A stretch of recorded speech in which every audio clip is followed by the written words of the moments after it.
What's happening? What's happening? What's happening? What's going on, world? Mike Rim, always the first in the building. How you doing, man? On this hotter than July Friday. We are in the month of June, but it kind of got me feeling like Stevie Wonder. Hotter than July out here. Salutations to you. You know what it is, TGIF. Thank goodness. Making freaking Friday is here. Cam, I almost missed it, Cam. I was dragging like a mother. I ain't even got my coffee yet. Hey, Cam, I ain't even got the coffee yet, bro. I'm behind, bro. I'm dragging, be up on YouTube all goddamn night, man. It's crazy. But we working, we staying lit and everything, so I'm actually preparing my coffee right now as we speak. You know what I mean, Cam?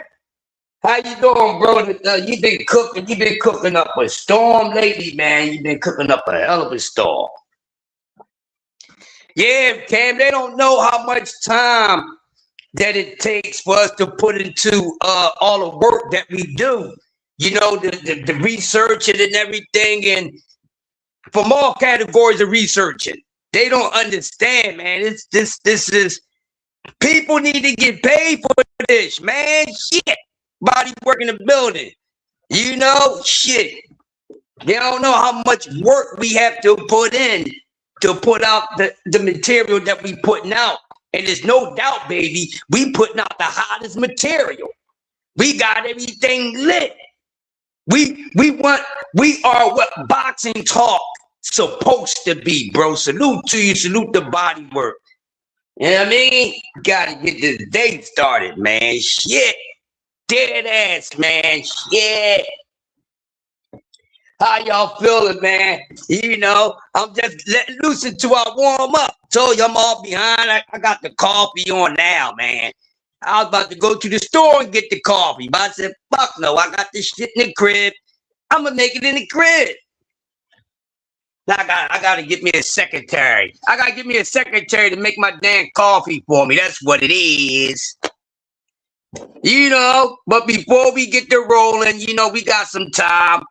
Listen, man, I was just talking to someone, and they was talking about the outcome of the NBA championship, and some people think the Knicks is going to sweep San Antonio. I can't make this up, y'all. Some people think that the New York Knickerbockers are going to pull off a goddamn clean sweep on the Spurs. I'm smoking laughter at the Shanos class. Yo, it's horrible, bro. Listen, it's horrible. I mean, the roasting is indefinite on these dudes. You know what I mean? It's just sad. And if people do not like to hear the reality of what is taking place in boxing around with their favorite fighters or their favorite fighter, and we try like to, you know, give it a break, you know, just take a break from not dealing with the bullshit. But hey, this is what's going on. This is the biggest talk in boxing. It's the biggest laughing stock in boxing right now, because the way that these men are moving is like a bunch of scared assholes out on the corner for their first trick. They don't know how to act. And the crazy part, they not even going back and forth with one another. What's up, boxing? That's what I was speaking on yesterday. Brotherhood in the fan world. No. Y'all got to stop that BS. You hear me, body work? Now they got a brotherhood going on with the damn fans right now. This is sickening. If this is not moist meter to the third damn power, then I don't know what to call it. Like, these jokers are not even going back and forth with one another about their damn favorite fighter. Ain't this the BITCH? Thank goodness it's Friday. Oh, Freaky Friday. I'm talking boxing. I'm getting freaky with the boxing talk today. Man, oh man, oh man. And that's all they can do is just keep on pushing a false narrative. Big Illy, hey, love. It's sickening. It's the biggest talk in boxing right now, but it's not a good thing to be talking about. And we still don't know what the giddy is with these dudes. Everything is speculation. I expect this, I expect that. Well, I ain't expect this bullshit that y'all got going on. Jay Will in the building.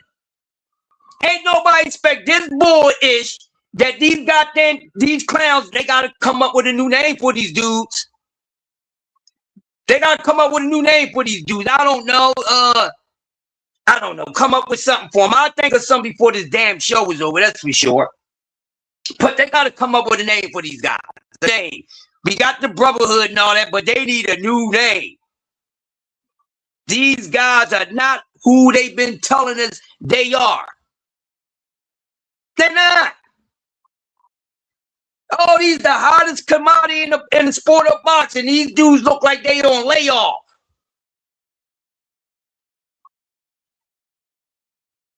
See what happened? Like I spoke last night about it. Where is the urgency talk about black fighters not fighting black fighters enough? Remember that was the talk that was floating around. I'm bringing this back up again. I spoke about it a little bit last night. But what happened to the urgency of black fighters fighting black fighters? Besides just one black fighter. Y'all got to stop saying that word black, but okay. Huh? What's going on with that? Now there's no urgency.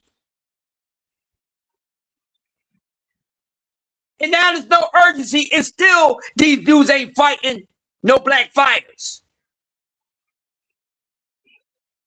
But nobody don't have a problem with that. What happened to that? That shit got flushed down the damn toilet. But before, you know, one fighter was being, being the one that was the poster boy about he don't fight black fighters. He don't fight black fighters. He don't fight black fighters. Well, what's going on with these top black fighters now? These motherfuckers don't fight black fighters either. Because look, we got a problem with them fighting each other. But then the whole time, these black fighters ain't fighting black fighters now was getting credit like they was fighting all the damn top black fighters. No, they not. No, they are not. Look at them now. What we gonna do? What we gonna do? But all this parading and celebrating for these punk morts meter ass dudes. What happened? Talk about it. Why the goddamn, why these dudes are not going at it with one another? They don't need to be dealing and trying to come at no other boxing fan about their favorite fighter. They need to be getting that shit together for them. Tired of these dudes holding hands with each other. Y'all look real sissy-fied out here because y'all motherfuckers won't sit back and forth and argue with one another and tell each other, hey, your favorite fighter need to get in the ring. Big Gray in the building.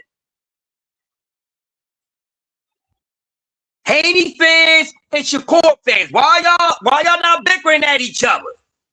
Oh yeah, but y'all get on here, y'all talk about Tank fans, Tank Maniacs, David fans. Y'all talk about everybody that's a fan of a fighter that's not a fan of the same fighter that you're a fan of. Y'all got so much to talk about everybody else, but your favorite punk ass Morse meter, marshmallow soft, baby food soft ass fighter ain't doing a goddamn thing. Then you got people talking about is these fighters are Hall of Famers. Like I keep on telling you, no, they're not Hall of Famers. You ain't a Hall of Famer unless you are inducted into the Hall of Fame. And there's no guarantee that any of these dudes may make the Hall of Fame. Y'all keep talking like the Hall of Fame is so easy to get into. Like you could just walk into the Hall of Fame. Oh, well, he's going right into the Hall of Fame when he be boxing. No, the fuck he ain't. Because after you retire, there's some years after your retirement that you have to wait.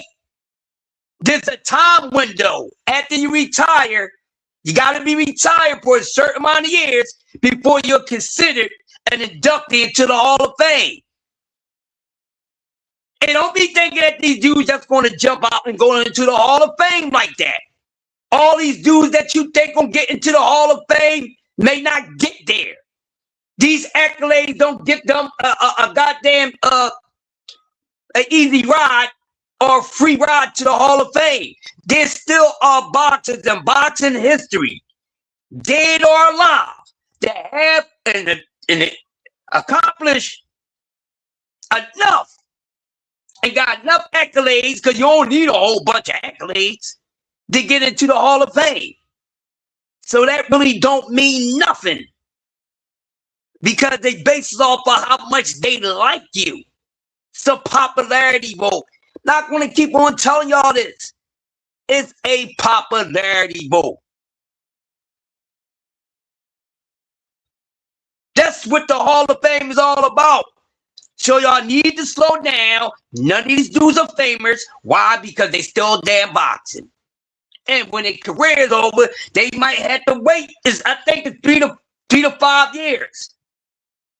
I think a certain amount of years after you retire to be able to be eligible for it, but doesn't mean that you're going in it. You think this generation of fighters, today's generation of fighters is all going into the Hall of Fame? Yeah, I don't think so.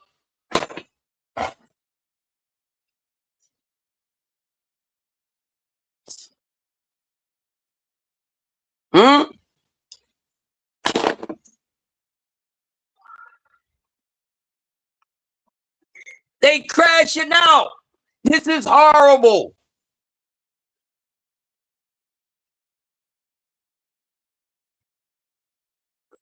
It's horrible, yo. But leave it to them. They the ultimate deflectors. Leave it to them. They the ultimate deflectors. These fighters can't do nothing wrong. Look at them now. Stop giving me this talk. These dudes don't want to fight each other. Cam been doing an awesome job.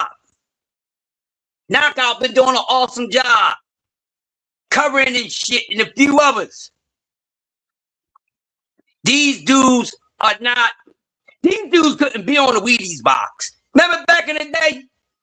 You know when athletes, the top athletes in all sports used to make the Wheaties box? These dudes will make the weenie box. That's what they make, the weenie box. They know weenies.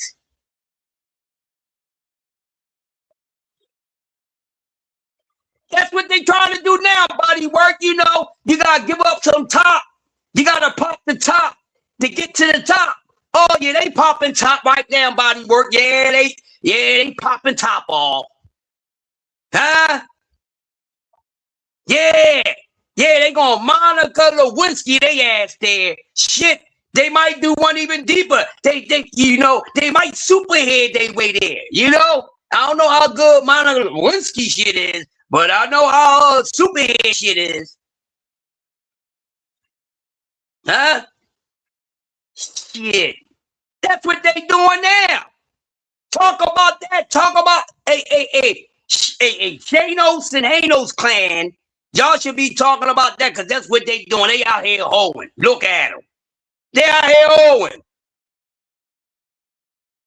They out here hoeing for a goddamn trick, and they sure ain't the treat. Through a hill. Yeah, they out here on the prowl for the trick, and these motherfuckers ain't giving us the treat that we want. They ain't giving us the treat. They giving us a damn trick. Feel like Run DMC. It's tricky to bust around that's right on time. It's tricky. Tricky. Yes, indeed. This is nonsense. Can't take it no more. What's going to happen? These guys, this is what's wrong with boxing. These guys are not sitting in these weight classes and fully challenging themselves. It's sad. It doesn't make the sport competitive. This sport is not as competitive as we've been saying. It's not. These dudes in these lopsided fights, when are they going to honestly be tested? When? They ain't been tested yet. And then even with some of the tests that they got, they failed. They didn't look good. They barely passed.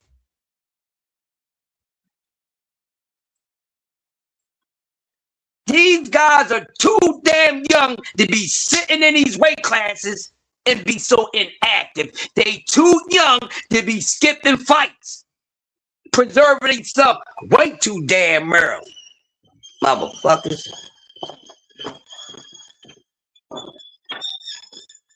It's sad, Big Threat. Y'all hear the coffee? Yeah.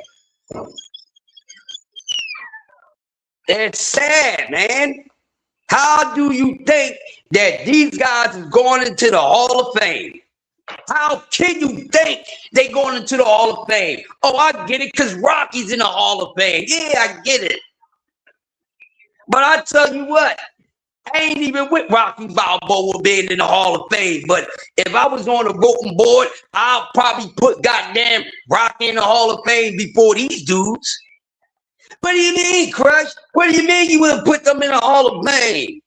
But he's the youngest undisputed this, and this many division champions that, and so forth for this and so forth that, and ain't the motherfucking face of boxing either. They all that, and they sure ain't the face of boxing either. What they looking for now? What they looking for now, huh? Legacy lying asses, lying ass legacy haunting motherfuckers. Look at them. They want the damn money. They want the damn money. They said, man, they want to get paid, but these guys ain't even worth getting paid the way they want to get paid. Do they realize that? Do they realize what they asking for? They not even worth it. What type of work did they put in? Honestly, it'd be worth it. You got to challenge your damn self. If you want that type of goddamn money, you got to challenge yourself. That's how you get the big money. You got to challenge yourself, and you got to perform, baby. And you got to perform. It's not going to work. It's running out. I don't know about the sofa suit situation like that, but I tell you what, it don't look good. It don't look good. These guys purposely went from the major league and took themselves over to the minor league. Why would you do that? Yes, duck feathers. Huh? Why would you take yourself out of the major league and put yourself in the minor league? Why would you put yourself in the G League of boxing? Why are these guys going over to the G League? What you mean, cross the G League? Why are they going over to the G League? Because, you know, they supposed to be that work. See, the ones that normally got to go down to the G League is the ones that was never ready. You know, the ones they put there too soon. Then they normally, oh, yeah, you ain't really ready for this. Yeah, you're going to need to go down to the G League. But these guys are already supposed to be ready. Huh? These guys are always already supposed to be ready, but now they want to go to the G League. The G League ain't doing nothing but fucking their career up. That's what the G League is doing. Messing their damn career up. Easy bake oven route. It's not looking good for them. Now got a whole clique over there. All these guys that supposed to been fighting each other, you know, now they all over there. Ain't that a bitch? And they're not going to get the same level of respect or anything over that son of a bitch. Smash the like button. What we talking about? What are we talking about? Are we going to be honest this morning? Yes, that coffee, baby. Hazelnut. Homemade. Let me see.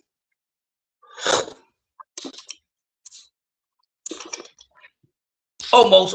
You know, I gotta perfect this, y'all. You know. Almost, baby. Almost there.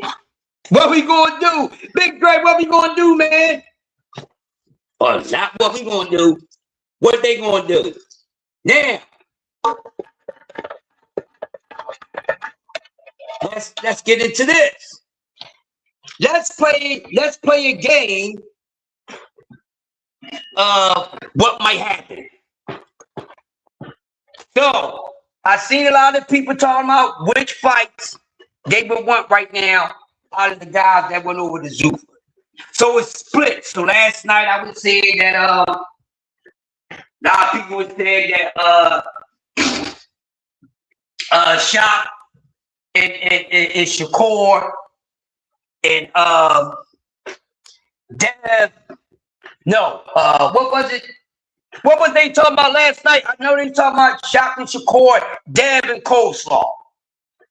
So this is what a lot of people were saying last night. They said, hey, well, they all over there, boom, boom, and they doing all that. So let's get Shakur and O'Shock in there, and let's get Coleslaw and Devin Haney. Now, like I said, I'm gonna say this. I'm gonna do a mock fight. We doing a mock fight on what would happen. We doing a mock fight right now.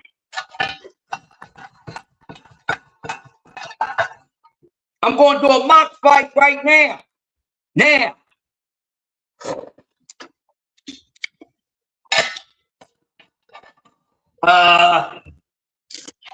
So let's do this, y'all. So let's say we do get these two matchups.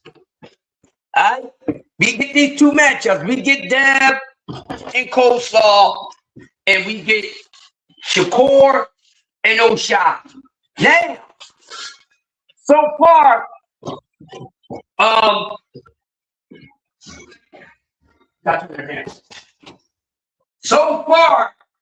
what everybody's been saying, what would be the outcome of what they would win the fight in these matches?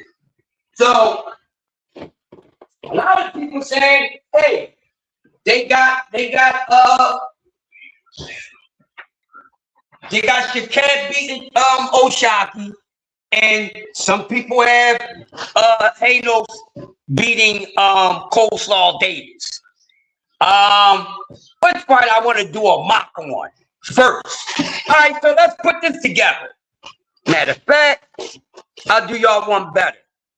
Let's do a mock fight this morning on TGIF Freaky Friday. Let's do a mock fight. Let me see. Let's do a mock fight. So let's say that. Let's get Shakur Stevenson and O'Shocky Foster out the way. Now, let me say now, with these matchups, how much attention is it going to generate? You understand what I'm saying? How much attention will these two matchups generate? Will they do fair? Will they do decent? Or will they do damn good? Let's just start there. Because this is the two matchups that everybody's been talking about they want to see. So, how successful will these two matchups turn out? Now, before we get into, you know, the ring shit, what would happen, let's talk about the main thing, the money. Now, how many of y'all really think that Shakur versus O'Shaquie is going to bring some damn money. Because one thing you got to remember, because of some of y'all starting to forget, here's the whole thing. You have to be marketable. You really have to be marketable. Now, when we look at these two matchups, right? We talking business here. We talking from the business standpoint. I don't know if they would sell like that. Now, when you look at Coleslaw and Devin Haney, that's a little different. I think that fight would do great numbers. No matter if it's live gate or at home. I think that fight would do good numbers. Won't do the best numbers, but would do good numbers. You understand why? Because ask yourself, in this matchup between Coleslaw Davis and Halos, which one of these fighters are more marketable? Are the marketability around the same level? Or one's a little higher than the other?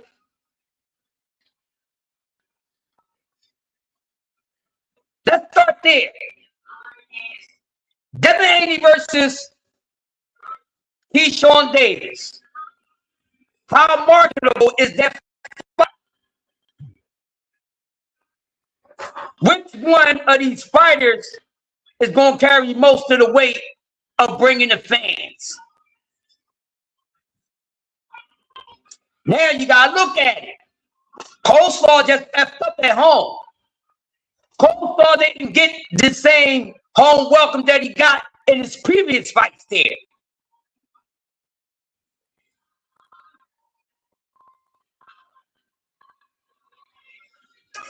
Big Dre said, boom. Big Dre said, these fighters going to the panel to get that bread, acting like ducks, waiting for someone to give them the bread just like the ducks they are. Exactly. And I'm telling you, this is why I wanted to talk about this. Now let's talk about it. Let's get into the business aspect of these two matchups. Now, where I left off at, Coleslaw Davis did not get the same love that he got at home in his two previous fights. Sold out. His two previous fights. This last fight, running the back with Woo Albright, did not do good at all. I don't even think it did half of what it did the first time.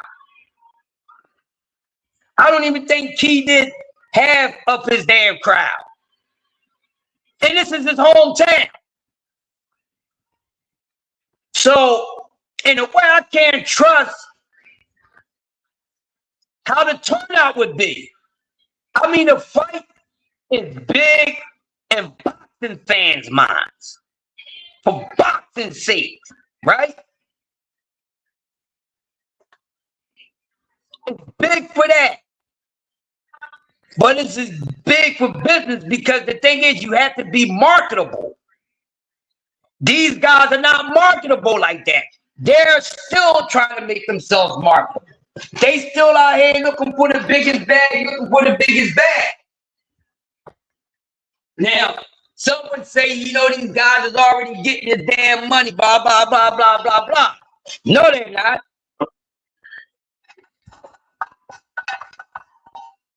No, they're not.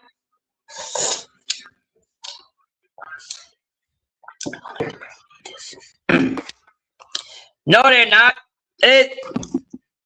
I don't think it would be as good as we anticipate business-wise. Like I said, now, who's the more marketable fighter right now? I need y'all to help me out this morning. Who's the more marketable fighter between out of Devin Haney and Keyshawn Davis? Right now, in your honest opinion, do y'all think that Keyshawn Davis is more marketable than Devin Haney?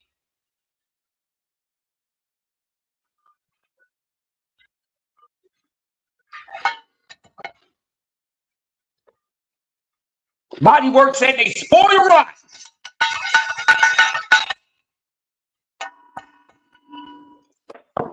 He said he spoiled rotten.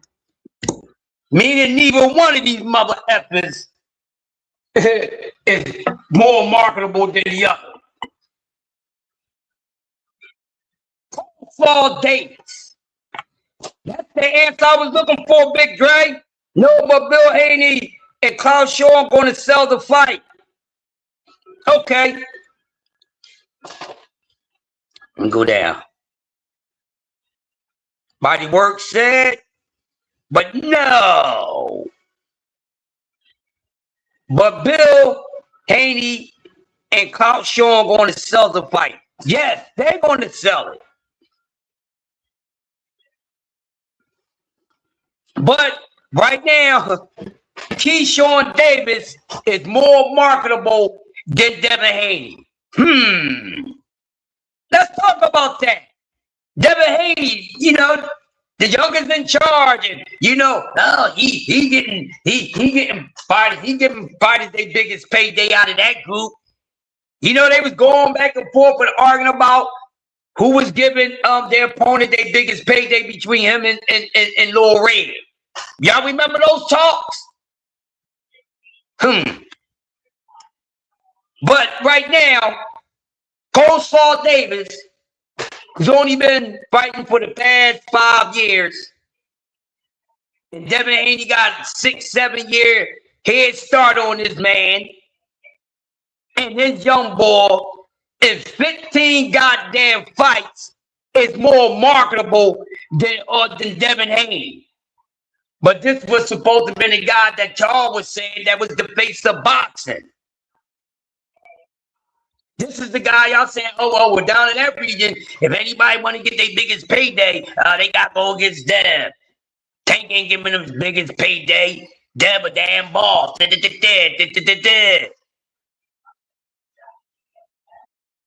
What's going on with DHP?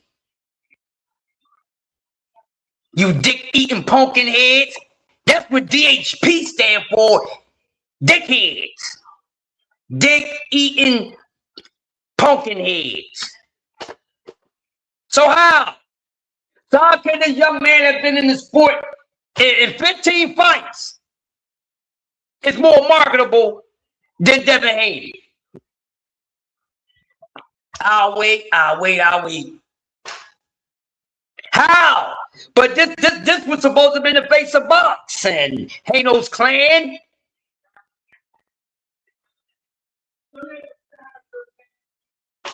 Huh? Coleslaw Davis is more marketable than Devin Haney right now. So that's why the question is, and the question sure remain until answered. These guys is not as big as y'all say. Y'all worry about these damn numbers and everything, but proof shows another damn thing. Who I know Bill, and and like Bodywork said, with these two fights, we know which one is going to be the harder working salesman out of that. We know that, Shakab is going to sell that goddamn shot fight. And we know and I think Bill, and I know Coleslaw going to sell it, but how big of a turnout will it be? See, if this wound up being a boxing match that everyone wants to see, and they can say, man, this is really a true test for the both of them, which it is, my opinion, no matter who I think will win. Because my thought still stands. My thought stance is still the same. I don't think O'Shock would beat Shakur, and I don't think Coleslaw would beat Dev. But that remains to be seen. Now, I've been asking this question all week. Never really got an answer from anyone. because we going back and forth when we talk about the levels that these guys on. So I want y'all to answer this question for me. Keyshawn Davis, Devin Haney fights. If Keyshawn Davis beat Devin Haney, does that mean that Devin ain't as good as we thought? Or Keyshawn is better than what we thought? Or he's the goods like he say, like people say he is? If Keyshawn beats Devin, does that mean that Keyshawn is really that good? He's really the goods like that? Or Devin ain't that damn good? Now, if Devin Haney, which a lot of us picked to beat Keyshawn, is Devin really that guy? Does Keyshawn, validates how good Devin Haney really is in real time? Now think about that. I need to ask that again. Right? So, right now, is it fair to say that Devin Haney and Keyshawn Davis is on the same level? I mean, because a lot of people already think this. I still don't think it. I need to see it. But the winner of this fight, what would be the all in all truth about it? Either one guy is really that good and the other guy isn't, or this guy is really that damn good. That's the same thing for O'Shock and Shakur, but not as much as for Keyshawn and Devin Haney. But the thing is, yeah, them guys are good, but still, Shakur hasn't really put himself in there with nobody to really test him. Teofimo Lopez, no. T.O.'s just a hot moment dude. He's good, but he ain't that damn good. Okay? But since this is what they trying to put together, let's see how successful it would be. Let's see. Now I think now I'm getting to mocking the fight now. Keyshawn Davis versus Devin Haney. Devin Haney know how to use that jab. Respectable hand speed. Pretty fundamentally sound in the ring. But here's the thing. I think Keyshawn is faster than Devin Haney. I don't think he's stronger than Devin Haney. I think Devin Haney overall is stronger. But I think Keyshawn is the harder puncher. I think Keyshawn is faster than Devin Haney.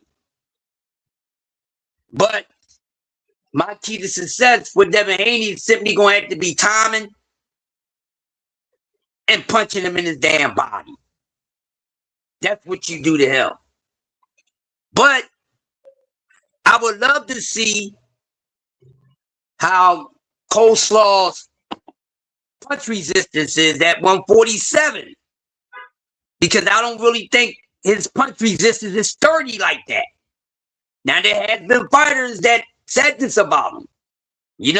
So that's my big question with Coleslaw. I don't think his punch resistance is sturdy like that. 147, it was different than 140 and all this other shit, but shit, we don't know what Coleslaw punch resistance is at 140. Or do we? That's like I said in the Now You're Albright. I see where these fighters talking about he's not, he can punch. He can put it on you. But he ain't that sturdy like that. Now, we've seen Devin Haney catch Ryan Norman Jr.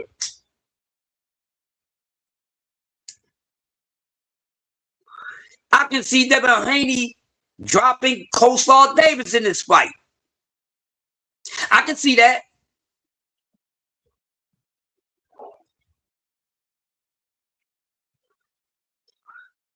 can see that.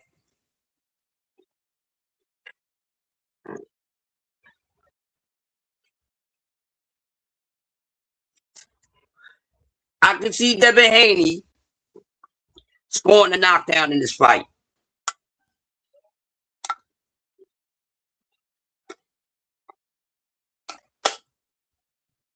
Now, would he stop him? Hell no. But I can see a knockdown. I don't know if Keyshawn Power is carrying like that. It ain't. That's another thing. Keyshawn Power that he's supposed to have ain't carrying like that. His power's not carrying like that. So, anybody think that he gonna go up to 147 and stop Devin Haney? Because I know some of y'all think he gonna stop Devin Haney. I don't think so. And I feel as though Dev ain't as sturdy as people think he is. He's not. I don't think neither one of these guys is as sturdy as people think they are. 147 different from 35. It's a little different from 40. And Keyshawn ain't fought a damn thing at 40 to give him anything that anything that he has to worry about. He did not fight. He did not face at 140. That's why I really don't agree with this guy just going up to 147. Don't have to fight nobody, but go up there and fight Devin Haney. This shit got to stop. But let it happen. Because I'm going to tell y'all something. Since these guys, these fighters, and they fans are so hung on protecting that let one of these motherfuckers lose. Let one of these dudes lose. Let one of these guys out of them three take a loss. They're not going to take it good. They are not going to take it good. They ain't going to show no sportsmanship or nothing. Look at them. They whiners anyway. They moist meat of boxers. Listen. They fuck around and retire.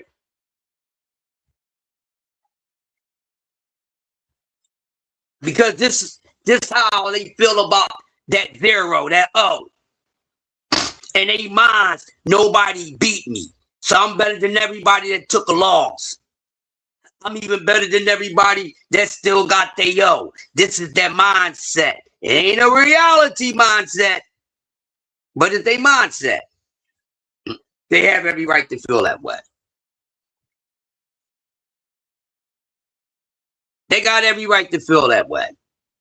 But fuck all with the T shit. Since they started this shit, they need to finish it.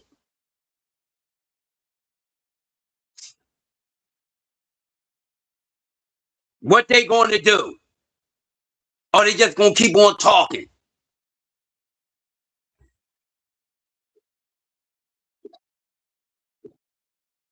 They got to do something.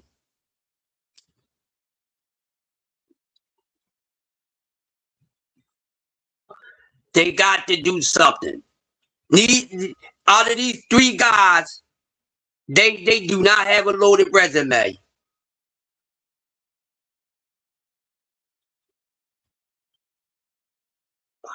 Especially out of goddamn Dev and Shakur.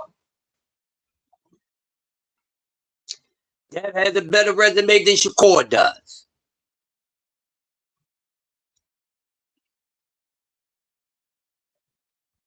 That's simply not enough, y'all. That is not enough.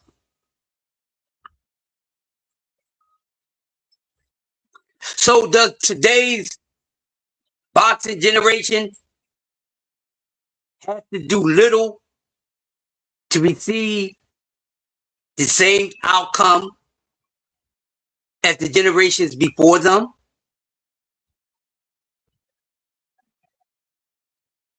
They pacified already.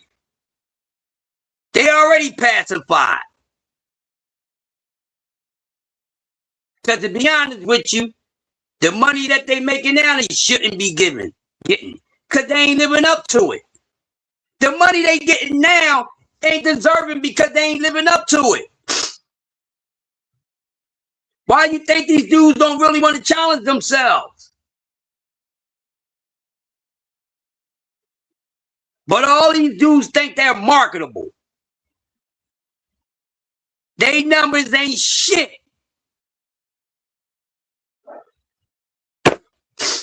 They numbers ain't shit.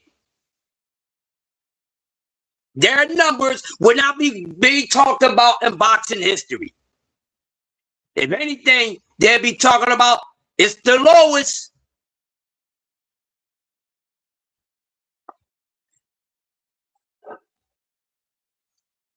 Then it's more to see when these guys are done. There's more on the way when these guys are done. There's guys in there now that's next up. And the way these guys is fucking moving, this new class is right under their ass because these motherfuckers ain't doing shit.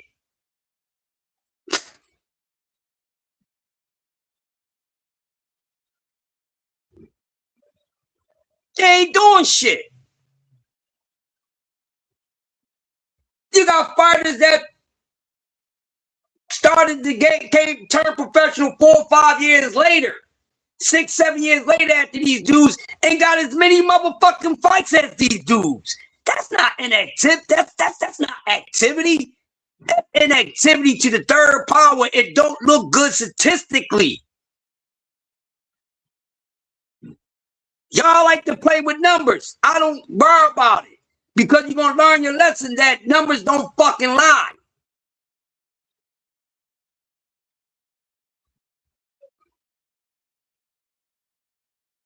Even though you can play with the numbers.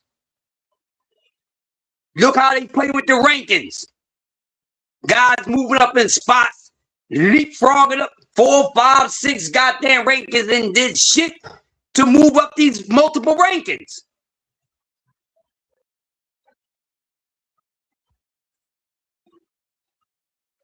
How Emiliano jumped from being at the bottom of the top 10 or, you know what I mean? Or wherever the hell he was at. And now this dude is way up there. Leapfrog. So rankings are being bought. So can you really trust the rankings? No. I don't trust shit.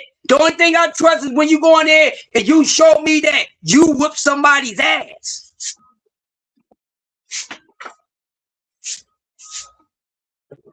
That's the only thing I trust is what these fighters show me in the damn ring. I damn sure don't trust the judges. I don't trust none of that ish.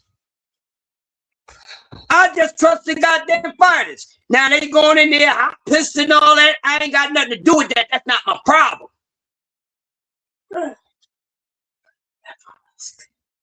Huh? All right. You understand what I'm saying?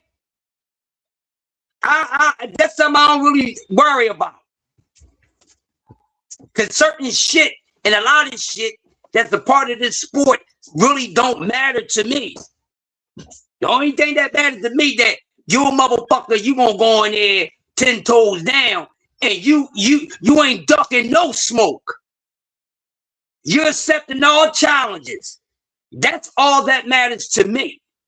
The rest of that shit is on them. That's all that matters to me.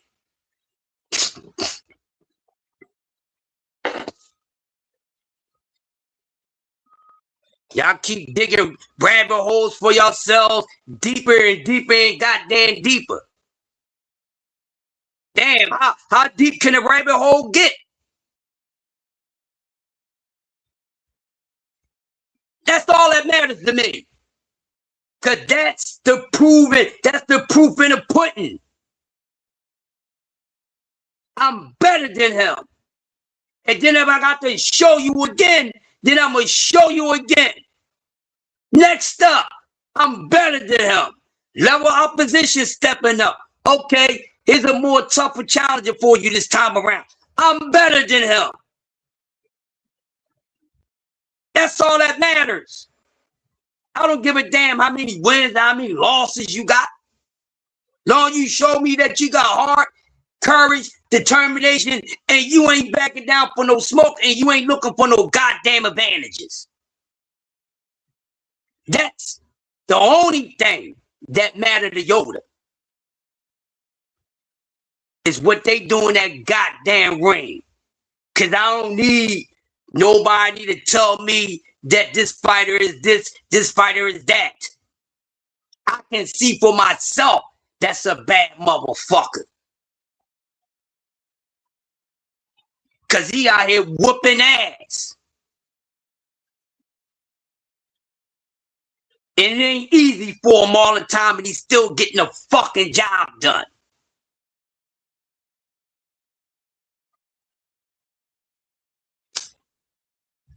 Ain't worrying about this, ain't worrying about that. Let's get it on. I want to show the world, I want to show my fans, I want to show my haters that this dude ain't better than me. This guy can't beat me. This guy can't beat me. That guy can't beat me. Fuck telling me who can't beat you. Go out there and beat him.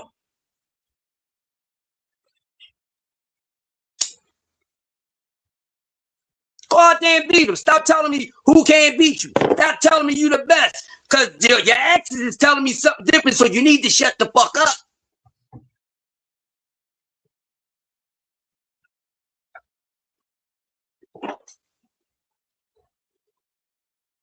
That's what you need to do. Shut the fuck up.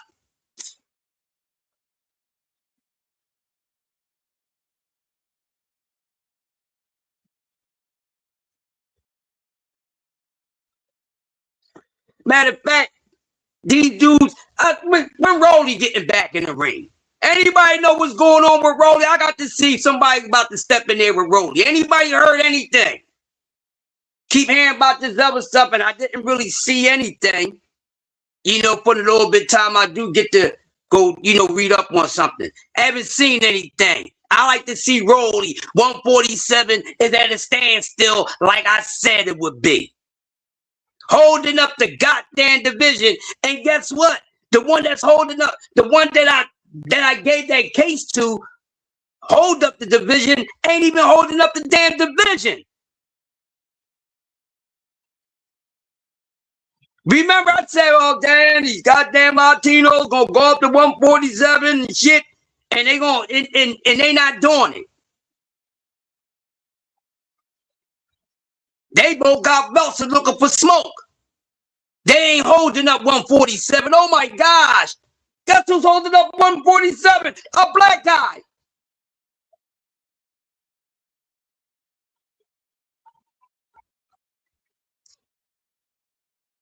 The top black fighters in the sport of boxing right now is full of shit. Because they ain't even challenging each other.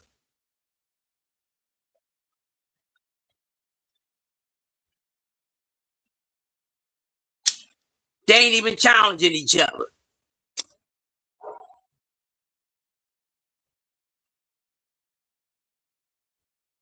I seen somebody, I think it was Bubs yesterday. And it amazes me that you have people talking and saying that Shakur is really a 135 pounder. They got to stop this shit.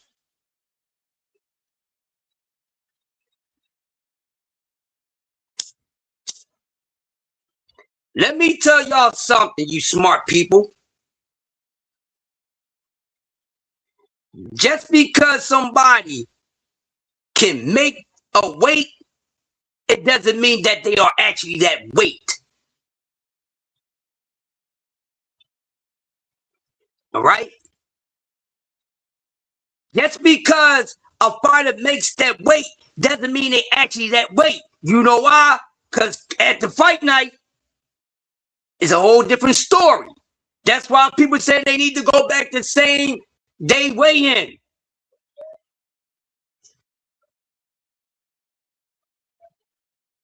How you gotta make the weight to be the weight?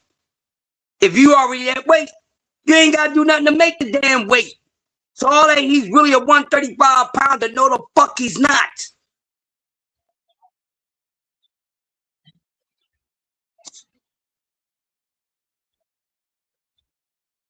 He's not no naturally 135 pounder. That's the fucking case. He'd be walking around at 135. What y'all talking about?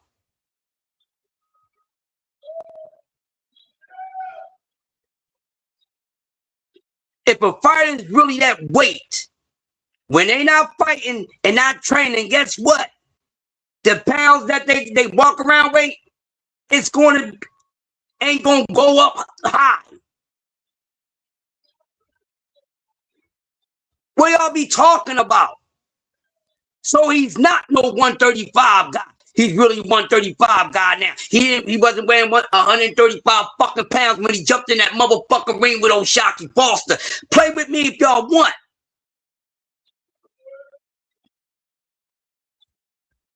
Your true weight is your walk around weight. Stop playing with me.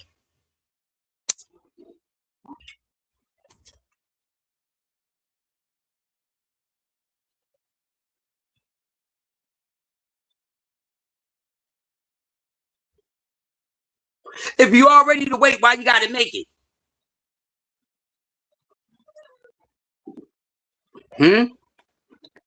That's your true walk around weight. Why you gotta do something to make it? Why you gotta go work the fuck out? Why you got to change up your damn diet if that's really your motherfucking weight?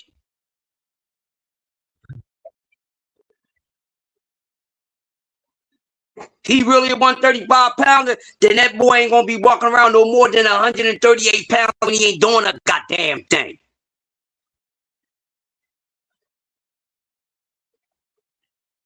They ain't gonna be no more than 5 pounds heavier. Maybe 3.5. Y'all want to talk some shit? So he's not a 135 pounder.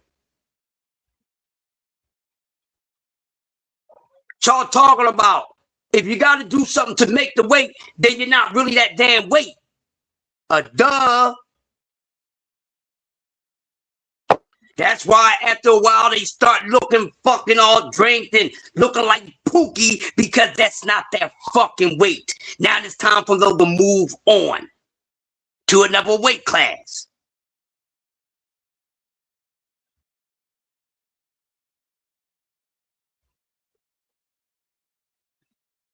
What y'all talking about, man? So he's not no 135 pounder.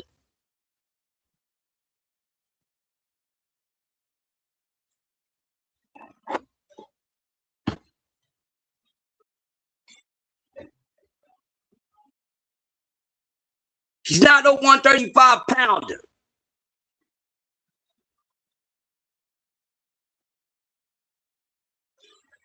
Stop it. He is not. No goddamn Shakur, no 135 pound. That boy looked like he was a 150 something fucking pounds in that ring.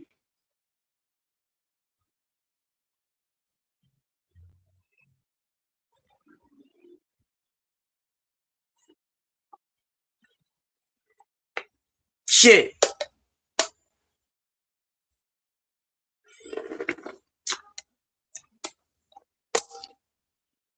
That's why, you know, those fighters that's naturally that size in some weight classes that they be in, that's why they ain't got the, in between fights, I don't gain no more than 3 or 4 pounds. You know why? Because that person is actually that weight.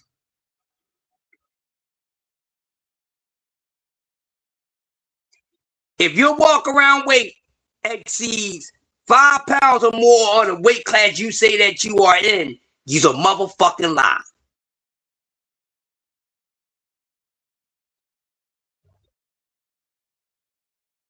You true a 135 pounder, come fight now, you ain't gonna be weighing 148 pounds. Fight night, your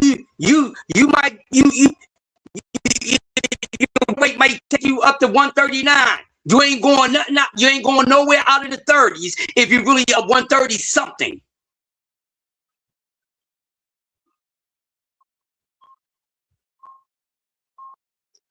Some motherfuckers don't have to train to make weight. They just gotta go start camp.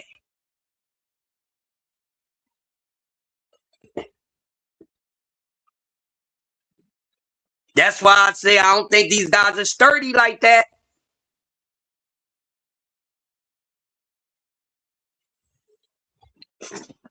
And I don't think these fighters think they as good as they pretend to be. Because they wasn't, they be moving around a whole different way. See, if they was really out there, you know, putting in that work, maybe they worth would be a little more. 1 or 2 fucking fights a year. Stop. 1 or 2 fights a year?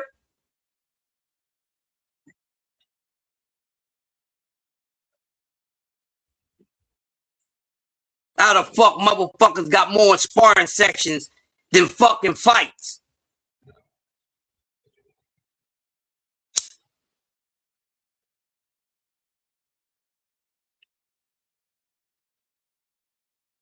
I got 20 fights as a professional and 100 sparring sections. The fuck out of here. I don't give a damn about that.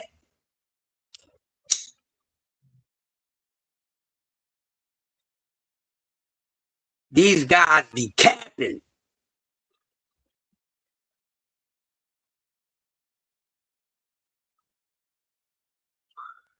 Capping their asses off.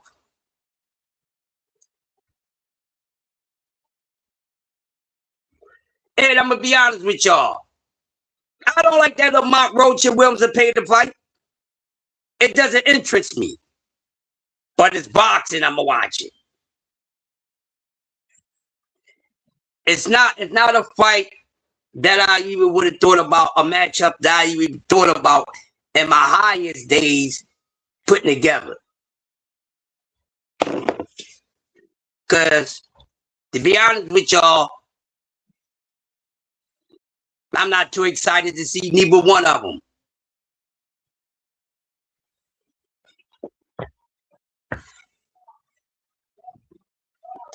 Dromont, he's just a drawer king. Zepeda's cool. I mean, they both right, but I want to see that shit.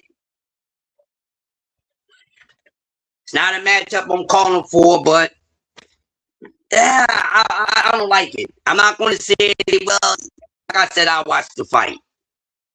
Might be a good one, but I'm not for that shit.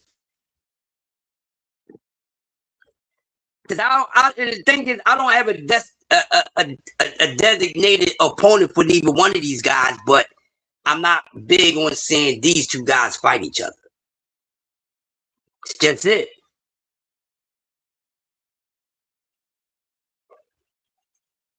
Roach just needs to go do something with himself.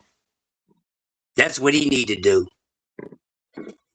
That's what Dromont Roach need to do. He need to go do something with himself. Sitting up there, trying to be relevant, you know, still trying to become a star that he didn't become.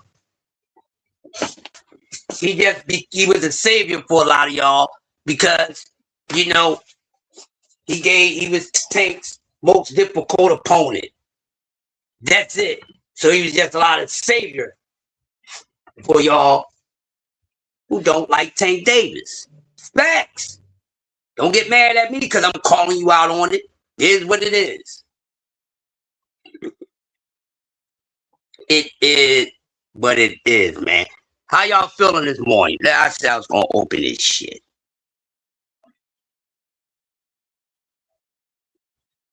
Bum, bum, bum, bum. Boom, boom, boom.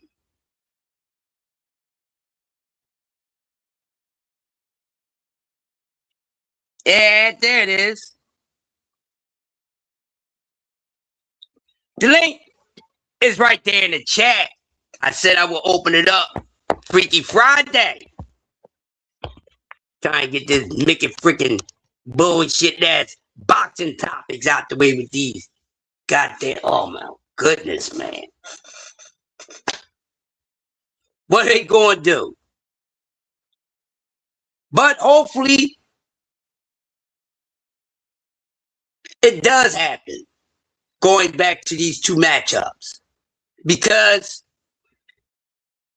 these guys got enough time to be going to work. They got enough time to be going to work, and these guys ain't going to work. Hold on, Jag Queen. I got you, love. Hold on. Hello.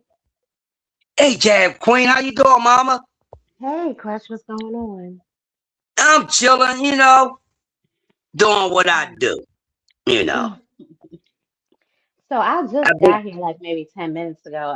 From what I understand, you're talking about Shakur and him towering over Oshaki Foster, which is something that I talked about myself. The stark difference in the weight and the size was just baffling to me. Yet he continues to say that he's such a little man. I just don't understand it. yeah, Jag Queen. I mean, I think everyone that's deflecting this reality really I think so too.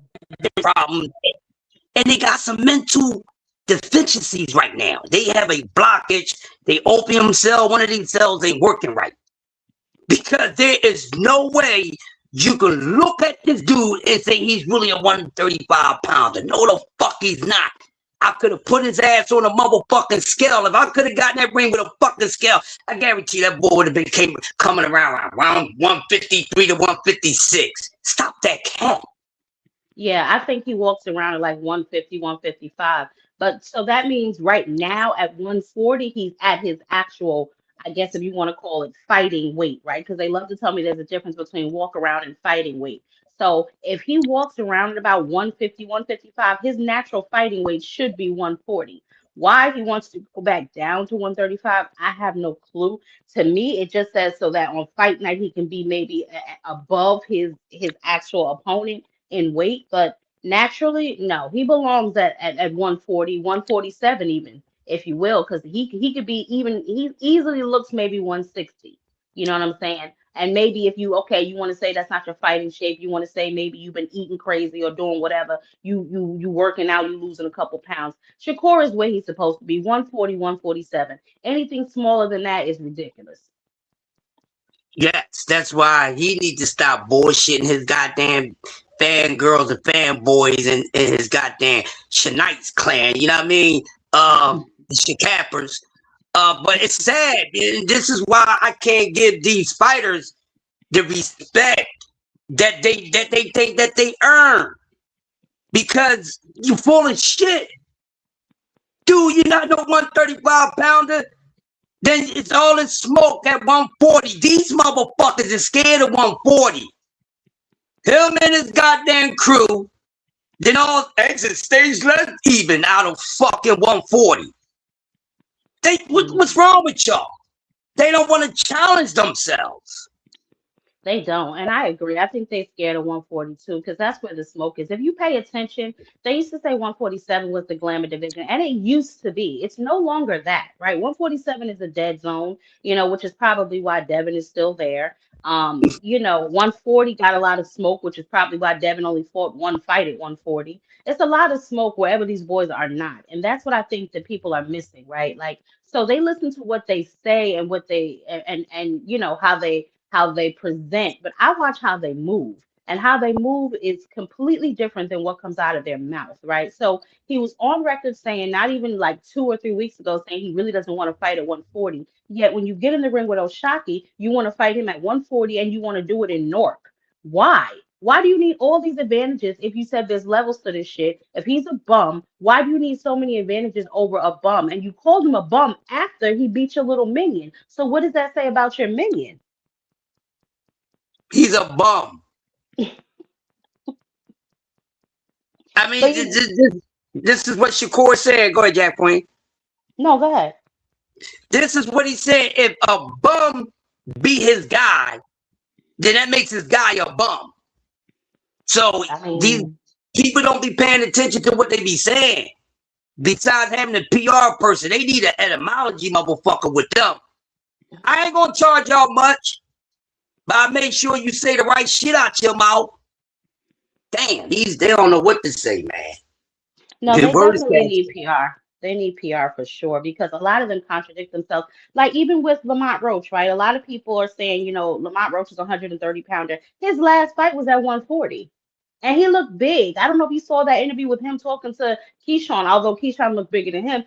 Lamont Roach looks big. He looked like a big dude. He's not that tall, but just girth wise and width wise, he looked like a big solid dude. And you was fighting at 130, and then you went Lamont to Roach. 135, and then you went to 140. Fight after fight. Come on.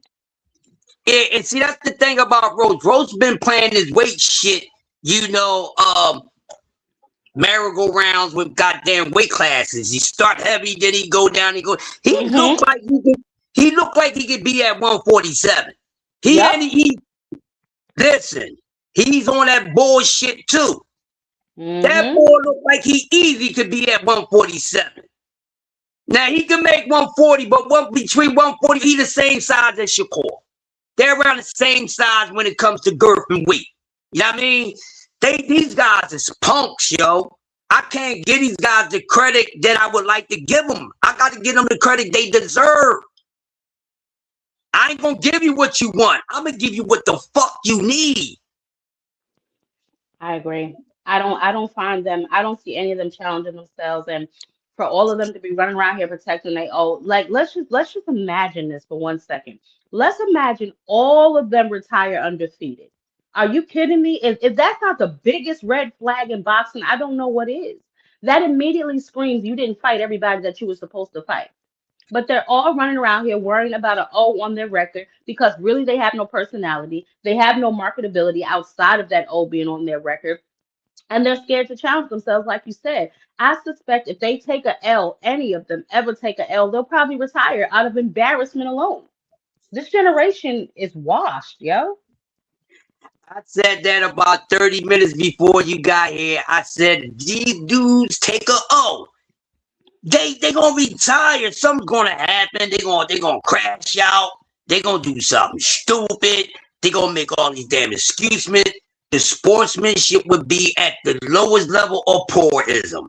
I can see it. They pacifiers. They pacify too much. They just too damn soft for me. These guys are not challenging themselves. They gonna get the credit that they need to get. And like I said, y'all keep talking about Hall of Fame. I'm going to explain it to you slow, poke molasses brain ass motherfuckers once again. Don't be hyped about Hall of Fame because once you retire, you have to be out of the ring for 5 to 7 years. And don't you know it's still fighters to this day with accolades that haven't still gotten there yet? Don't you know there's some goddamn greatest of all time fighters that took them 20 or 30 fucking years to get into the Hall of Fame? So y'all can cool out with that shit. And far as these dudes y'all talking about, they need to make a whole damn different Hall of Fame for them. And Hall of Fame is based off of popularity and how much somebody liked what you did. That's what it's about.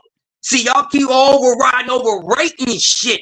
But Yoda speaks and he here to save y'all dumbasses. You don't know shit about boxing, no corner of it. Y'all don't. Every time you open your fucking mouth, I can tell. Y'all say the dumbest shit. And once again, I shits on everybody pound for pound. Because pound for pound was never a fucking list. Respectfully. Find one fucking fighter, you real boxing heads. Because it's only supposed to be about one. There was never a fucking list. Mm-hmm. Nah, it's getting out of control to me. I feel like a lot of them they pick and choose their opponents. A lot of them grew up on the top ranked diet, where they were match made heavily and don't really want to step out of that kind of comfort zone. That tells me you're not really secure in your skills. That tells me you ain't as bad as you want the world to think you are. And as far as going to the Hall of Fame, like since when we start letting niggas go into the Hall of Fame because they be one or two dudes, when the rest of your resume is filled with names I can't pronounce. Since when we started letting niggas in the Hall of Fame off of that? It's like they're just so this generation. Like I said, they grew up on Money Made. They didn't grow up on Pretty Boy Floyd. That's obvious because Pretty Boy Floyd was a dog. You know what I'm saying? Money Made. He after he made his bones. He got a little bit more showboaty and a little bit more, conservative. But prior to that, he was a dog, yo. And Mayweather's resume is filled with names, dog names. These niggas, you got one maybe good name on 3 or 4 of their resumes, and they think they're going to the Hall of Fame off of that. It's like, boy, bye. No, you not. Sit down. You got plenty of work to do. Plenty of work to do. But will you do it is the question. You know, you running around here after you beat a damn Padley, beating on your chest like you king of the jungle. You beat Padley, bruh.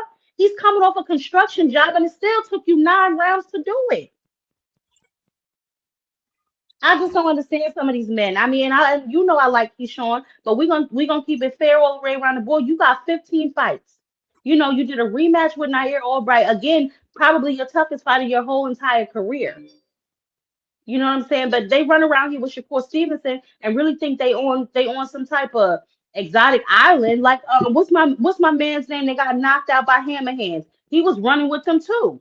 Yeah. The black nigga with the dreads that got his ass knocked out. You know what I'm saying? He was Oh, running around here with them too. You know, so I just don't know this whole boxing brother universe that they got going on. Him and Richardson Hitchens and Keyshawn and Ray Ford and now Lamont want to be down with them. It's corny. It's corny as hell. Y'all all can't be the best.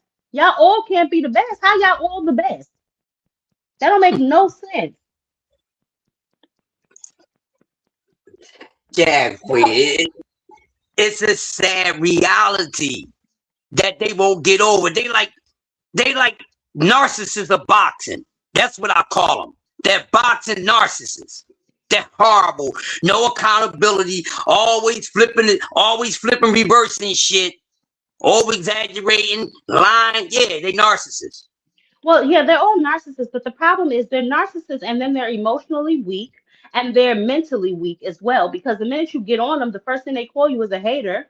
You know, the first thing they say is, you hating on them or you don't appreciate their game. It's like, what game?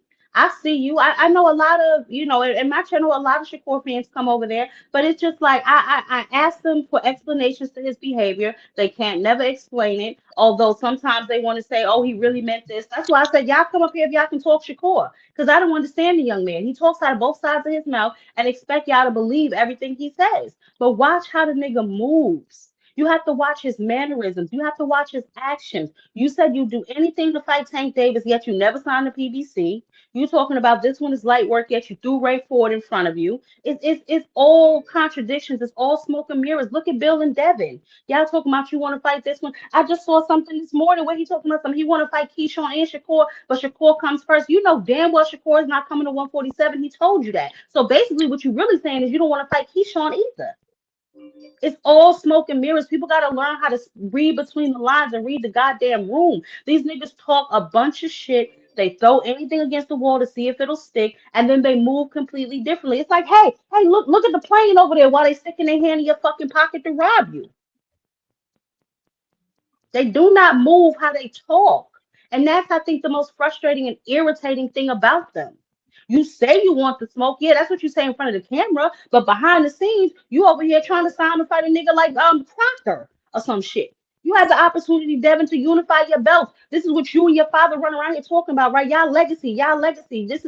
We're bringing old school boxing back, right? So why the hell you ain't unify with Rolly Romero? What you thought was, oh, I can go up to 154. Look at me. I'll be a 4 or 5 division champion if I go up there and fight Xander Zayas. Okay, so let me see you hop your ass in the ring after Boots put the beats on him on the 27th. Let me see you do that then. That'll tell me you chasing legacy. But no, y'all niggas are chasing checks like a bunch of employees. Stop telling me y'all chasing legacy because y'all are not. It's plain to see. If you look with your damn eyes and get off your knees. Mm-hmm. And they always looking for advantages. And I'm gonna say this, even if I gotta say it 1,000 times, and I'm gonna use this word that they say in their favorite fight, is levels to this shit. Devin Haney should not be in the same conversation as Jaron Ennis. Facts over your fucking soft ass feelings. He would not last 3 fucking rounds with Jaron Ennis. There's levels to it. You don't have to accept it, but motherfucker, that's what it is. He would get washed. He would look. Boots Ennis would make Devin Haney look like everything that Devin Haney said his opponents was. They bums. They ain't good. They ain't on my level. He would get hurt. That's why this boy's shucking and jiving at 147 motherfucking pounds. He don't have nowhere to go. Is he around his weight? Yes. Hooray! But he ain't doing shit. You know why? Because like the Yoda always said, these dudes ain't sturdy like that. They punch resistances on some thin shit. We seen them get dropped 5 times, but they only counted motherfucking 3. Then everybody say, well, he was winning those rounds until he lost that round, bitch. I don't give a fuck what the fuck he was doing. And ain't how you start is how you finish. Like y'all always leaving that part out. And I don't think he was winning all those rounds when Ryan put him on his ass bag. So that's another thing. See what I'm saying, Crush? That's why I say you gotta pay attention to what these niggas say and how they move because they double talk. How you gonna tell me the only reason Ryan won was because of Octarine, but didn't tell me that Devin was winning the rounds that he wasn't knocked down? So when was the Octarine kicking in? Was it picking and choosing when it wanted to rev up? Like the shit just don't be making no damn sense to me. And you're 100% right. He's not going nowhere near Jerron Booth's innings. But what they do, like I said, the smoke and mirrors game, they attach their name to whatever fighter is popping. Look at him. Oh, we want Shakur and we want Keyshawn, but we want Shakur first. Shakur's a better commercial name. You just sat on the phone with Jay Prince, and Jay Prince told you they not going no higher than 144. Shakur's scary ass is not going up to 147. We know Devin damn sure ain't coming back down to 144. So what we talking about? It's nothing but smoke and mirrors because the facts are the facts, like you said. And the fact of the matter is, to this damn date, June 4th or 5th, whatever the hell today's day is, Devin Haney still do not got a scheduled goddamn fight and ain't fought since November 22nd of 2025. But name been linked to how many boxers since then? All they do is smoke and mirrors. It's nothing but smoke and mirrors. You run around here, oh, I'm gonna fight Crocker, and no, the fuck you not. Eddie Hearn said, I get your hand out my pocket, nigga. No, you not. We not fucking with you. We tired of overpaying you, boo. Then what you do? You run around here, oh, I'll fight Rolly. Rolly pulled your card. Then what happened? Oh, the money wasn't right. After you went on the Ring magazine interview and said the money was fine, all of a sudden the money ain't right. You don't want to have to pay your half. I thought you had DHP. Y'all run around here talking about y'all so independent. Independent niggas pay for their shit. This is what I'm talking about. It's nothing but smoke and mirrors, and people act like they don't see this. You want to go spar with Bud Crawford? Let me guess why. Because you know he spars with Shakur, and you know he spars with Keyshawn. So you trying to see how you'll do against him? I thought both there. Right. Debo Dab, don't worry about who in the gym sparring with who. You snatching change, remember? Man, these people are so fraudulent. Get them out of here. I can't wait till these niggas retire. All of them. Get them up out of here. Yeah, get them out of here. Like I said, Jack Queen, I'm tired of these dudes. I'm waiting for the next cats, and I'm telling you, I want them soon when they catch a fade, they gonna be out of here. And I hope the fade that they catch be a built to ass like their parents never gave them. Yeah, I'ma celebrate like a motherfucker. I don't know what's going to happen with these boys. Keyshawn chasing a Devin fight, Devin chasing a Shakur fight, Shakur trying to run the Zufa away from Oshaki. It's just a whole bunch of nonsense. Like you said, I can't wait for this new crop to come and just whitewash all of this shit up out of here because this is not boxing. You got about 6 of these niggas running around here in some sort of boxing brother cult. Okay, you got the rest of them running around here just ducking, smoking, clout chasing. It's nasty business. It's nasty business. Meanwhile, y'all do more fighting on Twitter and Instagram than y'all do in the damn ring. Yeah, they be on Twitter and Instagram like a motherfucker, man. Doing more tapping in a little bit. And my thing, when he was talking about going back to 135, right? Why the fuck he never mentioned Abdullah Mason name? Well, he mentioned Abdullah Mason. He mentioned him when he was sitting down with Najee, and he was like, Abdullah too green, and when he, you know, like if I beat him, they're gonna say he too green. But you was about to fight Kid Austin. He's green as they come. Shit.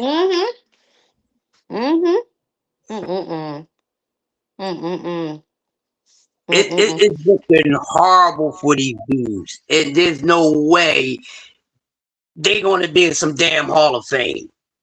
They're being a Hall of Fame for all the wrong shit. No one is going to be talking about your favorite fighter like this years later down the line. They ain't even talking about it. I'm about to say they fighting and ain't nobody talking about. Look at them when they fake retired. Nobody cared. Nobody cared. Y'all are in the prime of y'all career, first of all, faking retirement, threatening retirement like little kids having temper tantrums. And then on top of that, nobody gave a damn. Nobody cared. This is y'all time to shine. Y'all run around here claiming to be the faces of boxing. This is y'all time to shine. This is y'all time to get in there with anybody and everybody. But instead, now all of a sudden, everybody want to be Elon Musk. Everybody want to be Bill Gates. Everybody want to push a calculator to see how much this will make on this one. What happened to fighting? What happened to that? What happened to chasing legacy? These niggas ain't about that action, yo. And I wish they would stop acting like they are. Stop trying to proclaim that they are. Like when you beat a nigga that you shouldn't even be fighting, you want to act like you just beat somebody at the top of the world. Nah, bro, that ain't how this work. I don't care how many numbers you collect in the win column and there's zero losses. Okay, cool. But who did you fight? Because if you ain't fighting another one of them ones, I don't really care. You should have won. You better had. And and let me say this real quick, since y'all like to do a pound for pound. So I'm gonna let y'all have that shit. Cause I know y'all like the truth. But I'm gonna give you some more. Got a story. You wanna hear about it? Here it go. So, pound for pound. How can anyone be on y'all pound for pound list? Right? And these motherfuckers ain't challenging themselves. How? See, to be pound for pound is a lot of characteristics that goes with that. That means any fighter, any weight class, meaning not ducking no fucking smoke. That's another thing pound for pound mean. And y'all got fighters on y'all pound for pound list, they ain't doing nothing but ducking fucking smoke. You might need to change the name of your pound for pound. And that's exactly why I created DuckTales, because all of these niggas run around here with the most excuses. That they got more excuses than a nigga going to jail as to why they didn't fight this one, why they didn't fight this one. I really wish that the sanctioning bodies would start doing their fucking job and strip these niggas if they don't fight who they're supposed to be fighting. Fighting the number one, the number two, whoever, your mandatories, whatever. Get them in there. It's all of these voluntary fights with cherry picks and all this other nonsense. It's foolishness. Get them in there with who they supposed to be in there with, or strip their ass. Plain and simple. Straight up and down, those special effects. Uncle Kaz in the building. It's Man. absolutely absurd. All of these niggas is moving like little girls, running around here holding hands like ring around the rosy. You know what I'm saying? It's ridiculous. Now you done got Ray Ford done took a bullet for you because you threw him in front of you. And I said this before the fight. Look at him. You ain't gonna get to him. You ain't gonna get to him. It looked like he gonna get to him pretty fine after he done slid your ass out the ring, made you do the soldier boy. Watch me, you right through the damn ropes. He done made your ass do the soldier boy right through the damn ropes. Now you sitting there with your head hung low when that was really Shakur work. I'm keep telling these boys, stop letting him throw y'all in front of his wreck. It's ridiculous. And now look at y'all. Now look at you. Ray Ford, you got another loss on your record. You wasn't ready, and he told you that. I told you what I'm gonna do to your son. I told you what I'm gonna do to your son. But no, you threw him in front of him. Now be a man of your word and fight that man. He did what you asked him to do. You don't got no fight lined up. You ducking. You don't want to fight Devin at 147. You're not gonna fight none of your boxing brothers. So guess what? Fight O'Shaquie Foster. You don't have nothing lined up, bruh. Nothing. What you gonna go? You gonna go to Zuffa and fight who? Richardson Hitchens? Y'all niggas could have did that over here if that's what y'all was really gonna do. I don't want to hear no more legacy talk from these niggas. I just don't want to hear no more legacy talk from none of them. You know what? I'm gonna say this. Market wise, he don't even deserve no Tank Davis fight. Which He don't one? deserve no money fight. These guys want this big bag, but they ain't doing nothing to get the big bag. They already not marketable enough. Mm-hmm. These dudes is stuck. They ain't got nowhere to go. I told y'all, these motherfuckers gonna keep fucking around. They wind up losing to somebody they shouldn't have to lose to, or their career is gonna be over before it's over. Look at it. Oh no, I agree. It's gonna be a cherry pick gone wrong for one of these boys real soon. I can feel it. But I'll say this, right, to your marketability. They're not marketable, right? Like Shakur, like Shakur, they said he sold out the garden. He did that with Teofimo Lopez, right? So okay. But you yourself are not marketable. You're coming off double undercards. You know what I'm saying? You're getting overpaid turkey, and I don't even consider that event a success because y'all made what 3 million or something at the gate. Didn't Turkey pay y'all supposedly each 7 million or 8 million, something like that? So he's still in the red. Y'all boys are not profitable. Y'all not marketable. Talking about you signing Zuffa for how much? Who you gonna fight to generate that kind of money? It's like it's really ridiculous. These startup companies, the Turkey Ala Sheiks, the Zuffa, they have no idea how to run a business, not a successful one anyway, unless they laundering money over there, allegedly. Because ain't no way in hell that you keep shelling out all this money and you don't see no ROI. Where is your return on the investment? You paying all these boys all of this money to fight who? To sit on y'all shelf? Because they already not marketable, so all you doing is helping them deplete their market value. It's nasty business. This is real nasty business. It's real nasty business. Mm-mm-mm.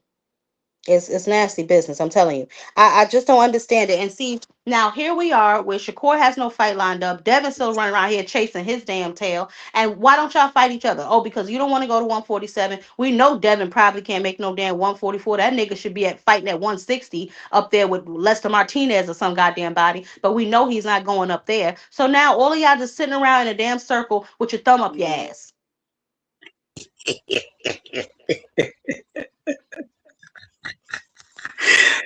Facts, Jazz Queen, facts. Oh shit, this shit is crazy. And now these dudes don't have nowhere to go. They done formed a brother union, and now they're stuck. They don't have nowhere to go. Nah, And I where they told need you. to go, they not trying to go. That's why we're not getting these challenges that we need to get from these dudes. So these guys can be honestly solidified or whatever, because it's all false claims right now. All this shit about these dudes is this and that. False claims, false advertisement. I want my goddamn refund. I'm gonna need an investigation, like my brother Prosper always say. I'm gonna need all you motherfuckers investigated. Yeah, yeah. Listen, I'm telling you, I'm on my Denzel Washington shit. I'm putting cases on all you bitches because this is ridiculous. Look at what we have going on in boxing, and we all know boxing is corrupt, so this is not a surprise. But look at what's happening. You have William Cepeda coming off of a loss, Lamont Roach coming off of a draw, about to fight for a damn belt. In what world? In what world? Lamont is coming off back to back draws, and he arguably lost to Pitbull. Okay, he was looking beat the hell up in that post conference like he got into a car accident. Talking about you about to beat him worse than Tank beat him. It looked like you got your whooped. Okay, you coming on back to back draws. Williams and Payton just lost to Shakur Stevenson, and y'all about to fight for a belt. What is going on? It's nasty business. I'm telling you, nasty business, yo. This is nasty, nasty business. Nasty J business. It don't look good. They at a standstill. See, here's These what's dudes happening can't. though. They've been ducking wreck for so long. Now they have nowhere to turn but each other. So we're gonna see now how they diddy bop and flip flop, and some of them gonna have to start pussy popping to get up out of this because they have nowhere to go but each other. The walls are closing in on them, and they don't even realize it. Y'all have no one to fight but each other. Nobody that's gonna be a commercial draw. Nobody that's gonna put y'all on a headliner. Nobody that's gonna put y'all on pay per view but each other. So now what are y'all gonna do? Right.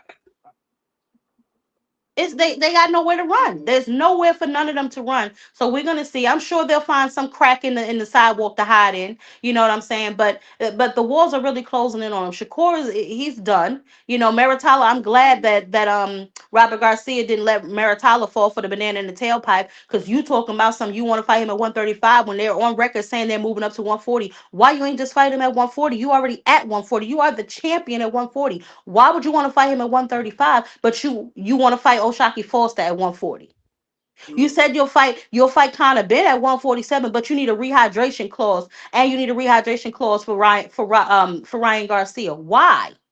If you better than these niggas, right? This is what you say. It's levels to this shit, right? Skills pay the bills. Why you need all of these extra advantages to fight them?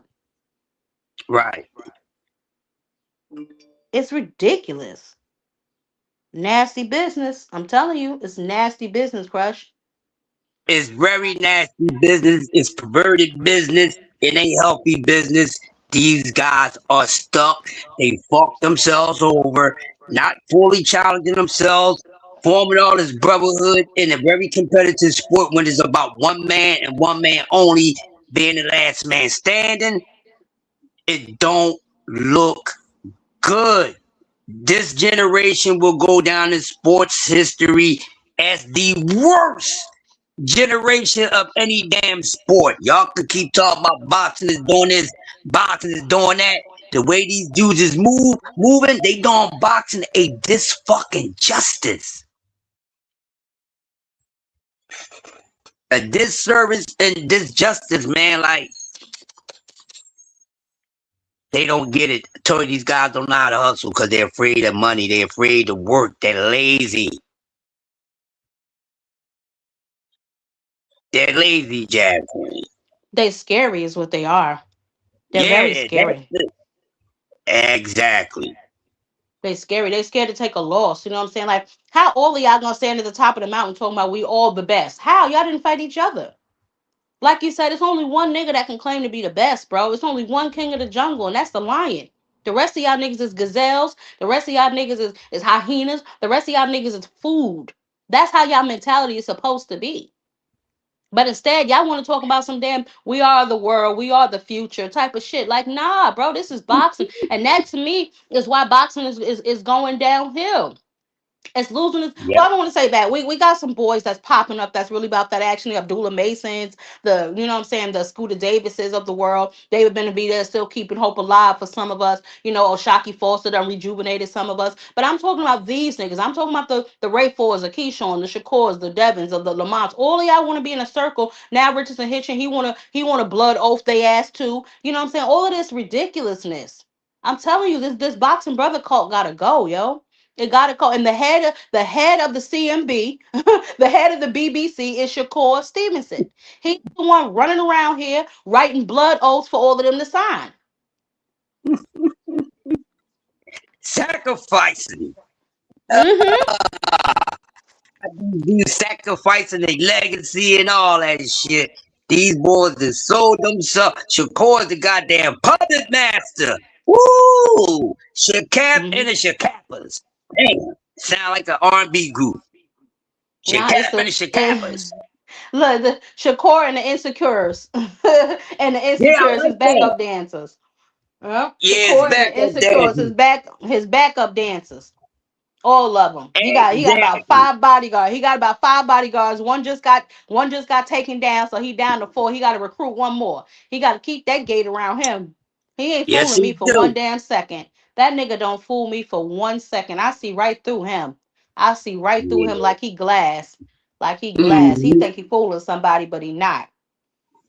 And I hope the rest of them take heed to what just happened to Ray Ford. Stop trying to take a bullet for this nigga, cause he ain't worth it.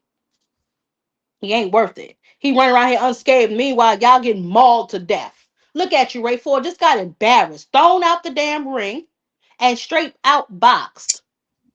Talking all of that trash. You ain't gonna get to him. You gotta go through me. You gotta go through me. Oshaki said, okay, no problem. No problem. And ran through you. Now what?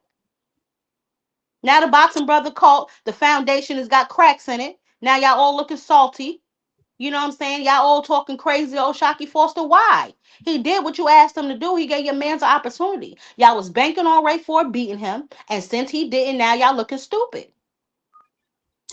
What's up, Ernie Boxing? Y'all make sure y'all subscribe to my brother Ernie Boxing, one of the greatest boxing minds on YT. That's my guy. Yes, he might well just run for goddamn office and run for cover like Rakim said. Run for cover. That's what they're all doing any damn way. Go ahead, Jack Queen. Nah, they all running for cover. They running and tucking their tails behind Shakur. See, the problem with that is, I believe that Keyshawn is a more exciting boxer than Shakur, so he has the opportunity to outshine him. You know what I'm saying? But because of their blood oath that they all took, they all rather dim their light and let him shine. But see, the problem with that is, y'all niggas gonna be in the dark because Shakur on his own can't shine. He gets in that ring and fights very, very I'll say I don't want to call him scary, but even though that's what he is, but I'll use a different word. He goes in there and he does very cautiously takes a Yeah. victory, right? Very cautiously takes a victory. If you listen to what he said after fighting Teofimo Lopez, I was about to knock him out, but he started fighting back. What champion says that? What nigga that's really got heart says that? What nigga that's really about that action says that? That's supposed to excite you when a nigga start fighting back. Why you want to be in there with a dead man? That makes you want to knock them out even more because they fighting back. Yeah. Oh my God. I ain't whoop you good enough. You want to start fighting me back? I ain't whoop you good enough. Like what? You know what I'm saying? I just don't understand these boys, yo. I just really don't understand them. But I mean, we got what we got and we stuck with what we stuck with, I guess. But overall, they're very lackluster. You know what I'm saying? Keyshawn, he's good in the ring. You know what I'm saying? It's just he another one. Like you said, he does need to be tested a little bit more. And we'll see. Devin's been strategically moved his whole career. I don't care what Bill Haney talking about Devin don't duck no wreck. That's a damn lie. Devin ducks wreck in the most strategic way possible. He's a financial ducker. You understand what I'm talking about? He's a financial ducker. And more importantly, it shows. You have a list with about 6 different weight classes on it, and you want everybody to come to you. You are not the draw you think you are, sir. Do I have to remind you of your drawing power in the Sandor Martin purse bid? You are not who you think you are, my boy. Simmer down. You know, Shakur coming off double undercards. All of these boys run around here like they something that they not. Y'all gotta show me, man. Y'all gotta really show me that y'all really like that. And y'all not gonna show me that by fighting Padleys and fighting Crockers of the world. You know what I'm saying? Nah, nah, nah. Get in there with the Rollies. Get in there with the Ryans. Get in there with somebody who can knock your head off. Get in there with somebody who is your size and your height and your weight just as quick as you. And then show me you really like that. Because other than that, you just talking. Isaiah in the building. Salute to you. I just don't get it. I just don't. Oh my goodness. I mean, when we talk about padded resumes, shit, these boys' resumes is more padded up than a goddamn tampon company. That's what I They say, yo. resumes is padded up like a tampon company. Fucking Mm-mm-mm. Tampax ass resumes. That's what I'm gonna call them. Tampax resumes. That's what I say. How you going to the Hall of Fame and I can't pronounce but 1 or 2 names on your resume? That's not it. That's really not it. You know, I Right. like even with Shakur, you know what I'm saying? I will say up until 126, I liked him, right? But after 126, it was like, you starting to fight a little shaky, bro. You starting to look like you nervous in there to get hit. I don't know who hit him, but I suspect you don't trust his chin, which is why we saw the performance we saw in the Edwin De Los Santos fight. The only reason I feel like he engaged with Zapata is because he knows Zapata ain't punching on nothing. Zapata had 26 rounds with Tevin Farmer and ain't knock him out and ain't hurt him, ain't do nothing. So I'm pretty sure he knew it was kind of safe to get up in there. You know what I'm saying? I don't know what happened with the fight with Schofield or all of that whole foolishness, but that would have been a decent little test to see you up in there with somebody who's explosive. You know what I'm saying? Maybe your skills would have outbeaten him, but I would like to see how he takes a damn punch. And I don't want to hear that he's levels above niggas, which is why he don't get hit. Nah, that back up and that rabbit hop that he do backwards, that tells me he don't trust his chin and he mushy in the middle.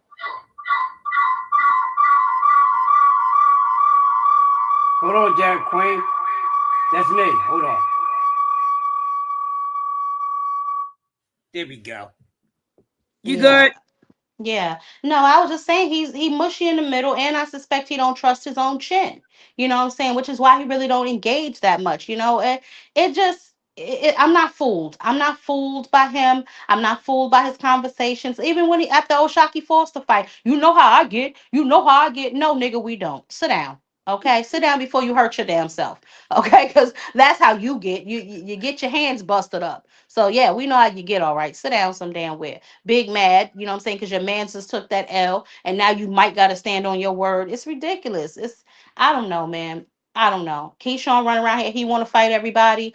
I don't know. He told me he want to fight Pitbull, he want to fight Devin, he want to fight this one, he want to fight that one. But who are you actually going to fight? Enough is enough with this foolishness. You want Yeah, the Devin Haney fight? We'll see. We'll see. We'll see. and that's my gripe with Coleslaw Davis. He be on some bullshit, and I'm like, dude, go and rumble. And I don't think he's garbage, but I don't think he as good as everybody else. I think he has the potential, but dude, get in there. It's too much smoke. He could have surpassed fucking Shakur resume already. If he would have He went in could there, have. really got in there with some guys he could have got in there with instead of bullshitting. He Yeah, would I don't. he would have damn near surpassed fucking Shakur resume with just fucking fighting Abdullah. Adding on to fucking Jermaine Ortiz. Man, listen, these dudes. No, what he should have did was got in there with Edwin De Los Santos when he had the opportunity and show us how it was done. You know what I'm saying? But that was another fight that's a missed opportunity because I don't know if that was purposely done to miss weight so you can move up, or if it was purposely done so you wouldn't have to fight Edwin De Los Santos and show us what you can do against him versus what Shakur did against him, because you know that would have been a topic of conversation. And they boxing brothers, so they didn't want that type of heat. There was already smoke on them to fight each other. Now you moving up to 147 because you don't want to be in the same weight class with them. But guess what? Shakur don't want to be at 140. So now what? You moving up and up and up. This nigga staying around the same weight classes to take lower opposition while you supposedly challenging yourself or trying to challenge yourself. All so this nigga can shine. Yeah. Who you gonna fight next? Who's the low man on the totem pole next? Right? Because he love to say how everybody duck and wreck with him. Ain't nobody ducking your punk ass. Let me ask you a question. How you think about Tiara Brown saying, "Hey, Bum Gardner, let's get busy"? Well, that's interesting to me because the reason Alicia Baumgartner fought Bo Mei Shing is because Tierra Brown turned the fight down.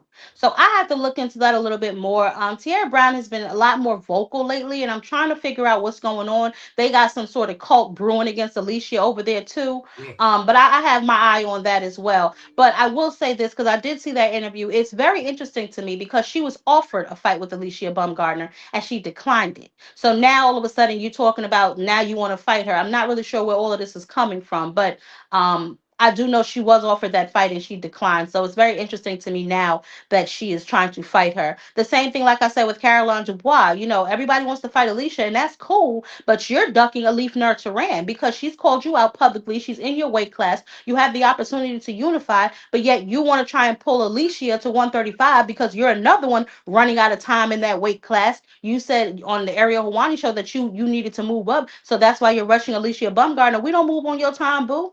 You know what I'm saying? I'm the champion at 130. You want me not only to come to 135, but to hurry up because you outgrowing 135. That's not my problem. That's yours. And matter of fact, while you worrying about me, you need to be worrying about Elite because she on your tail. Yeah. She on your heels and she want that smoke. That is your opportunity to unify in your own division. You worrying about a division below you. So I don't know. Everybody running around here just name dropping and pump faking, but we shall see. Yeah. We shall definitely see. And now I'm a straight shooter. I don't give a damn who it is. You can be my mama. If you moving funny, mama, you moving funny. Shit. Why are you scared to walk around that corner and smack the motherfucking lights out of that bitch wig? Like, come on, we ain't doing that. You want rumble.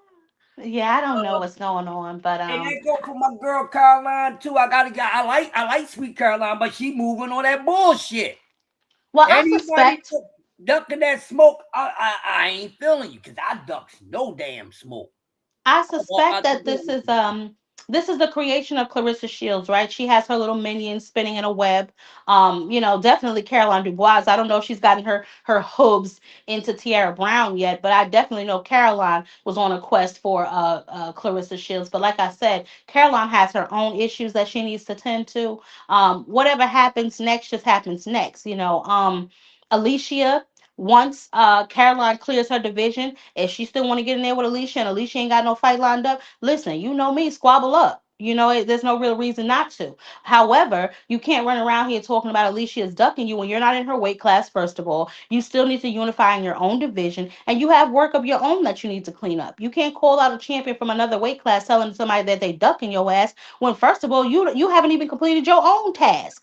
Eat your food on your plate, sis, and then we can worry about what else is on somebody else's plate. As far as Tiara, I like I said, I got to look into that because I know that she was offered that fight before Alicia settled on Bo Mei Shing, and she declined it. So why she's coming out now talking crazy, I don't know.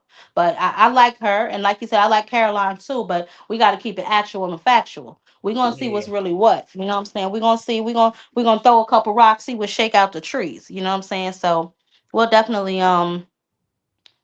see what happens. But mainly I just feel like the ladies that are there now, the Caitlyn, we know Katie, she may retire after her last fight, and then we know that Amanda Serrano wants to make her 50th fight, her knockout fight, so she can exceed Christy Martin's records. But what's going to happen once these ladies retire from the sport? Who are we going to champion to carry the sport forward? I think that's where our real focus needs to be, because Mhm. it's not safe in the hands of and in and in Sin Ironheart's words, the Michigan mud puppy. It's not safe in her hands.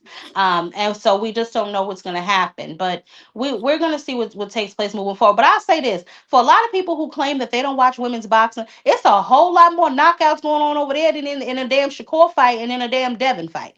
Okay? Can't nobody tell me Katie Taylor versus Amanda Serrano 1, 2, and 3 wasn't more entertaining than any goddamn Devon's fights, okay, or Yes, any of goddamn Shakur's fights. exactly. You And can't y'all tell me that. make hey, real quick, y'all make sure y'all go check out Mama's last drop about who's really the GOAT, man. I love that shit right there. I had tears of joy coming out my eyes watching that Jag Queen. I said, yeah. No, Because Amanda is she's amazing. That's what my uncle always called her. That was his name for it, the amazing Amanda. Um, and I mean, just look at her receipt. Like when you do it statistically, there's no way this broad should even be thinking she the GOAT when she can clearly see somebody has done more, done better, and did it better. Yes, better opposition, all that. And don't give me no excuse if we had 3 minute rounds, if we had an extra minute on our rounds, I had more knockouts. Well, this woman been fighting goddamn 2 minutes for a long time and she knocked out 30 something motherfuckers. well, So not even all of imagine that. if that shit was 3 minutes. That shit would be about 40 something. It'd be most of our goddamn opponents and shit. Now, Well, and that real quick, Jab Queen. Oh, this goddamn Kaylee Taylor shit. With that trilogy, I don't think she lost all three of those fights. I don't think so either. I think the first one should be a draw, and I think they went 1-1. That's my count for the series. 1-1 in the draw. That's what I got out of that with her and Katie Taylor. But like you said, nonetheless, she went back, she went back, she went back. And guess what? Those three losses don't define her. They'll define her. She got more fucking wins than goddamn losses, and she fought the most toughest competition in women's boxing right now.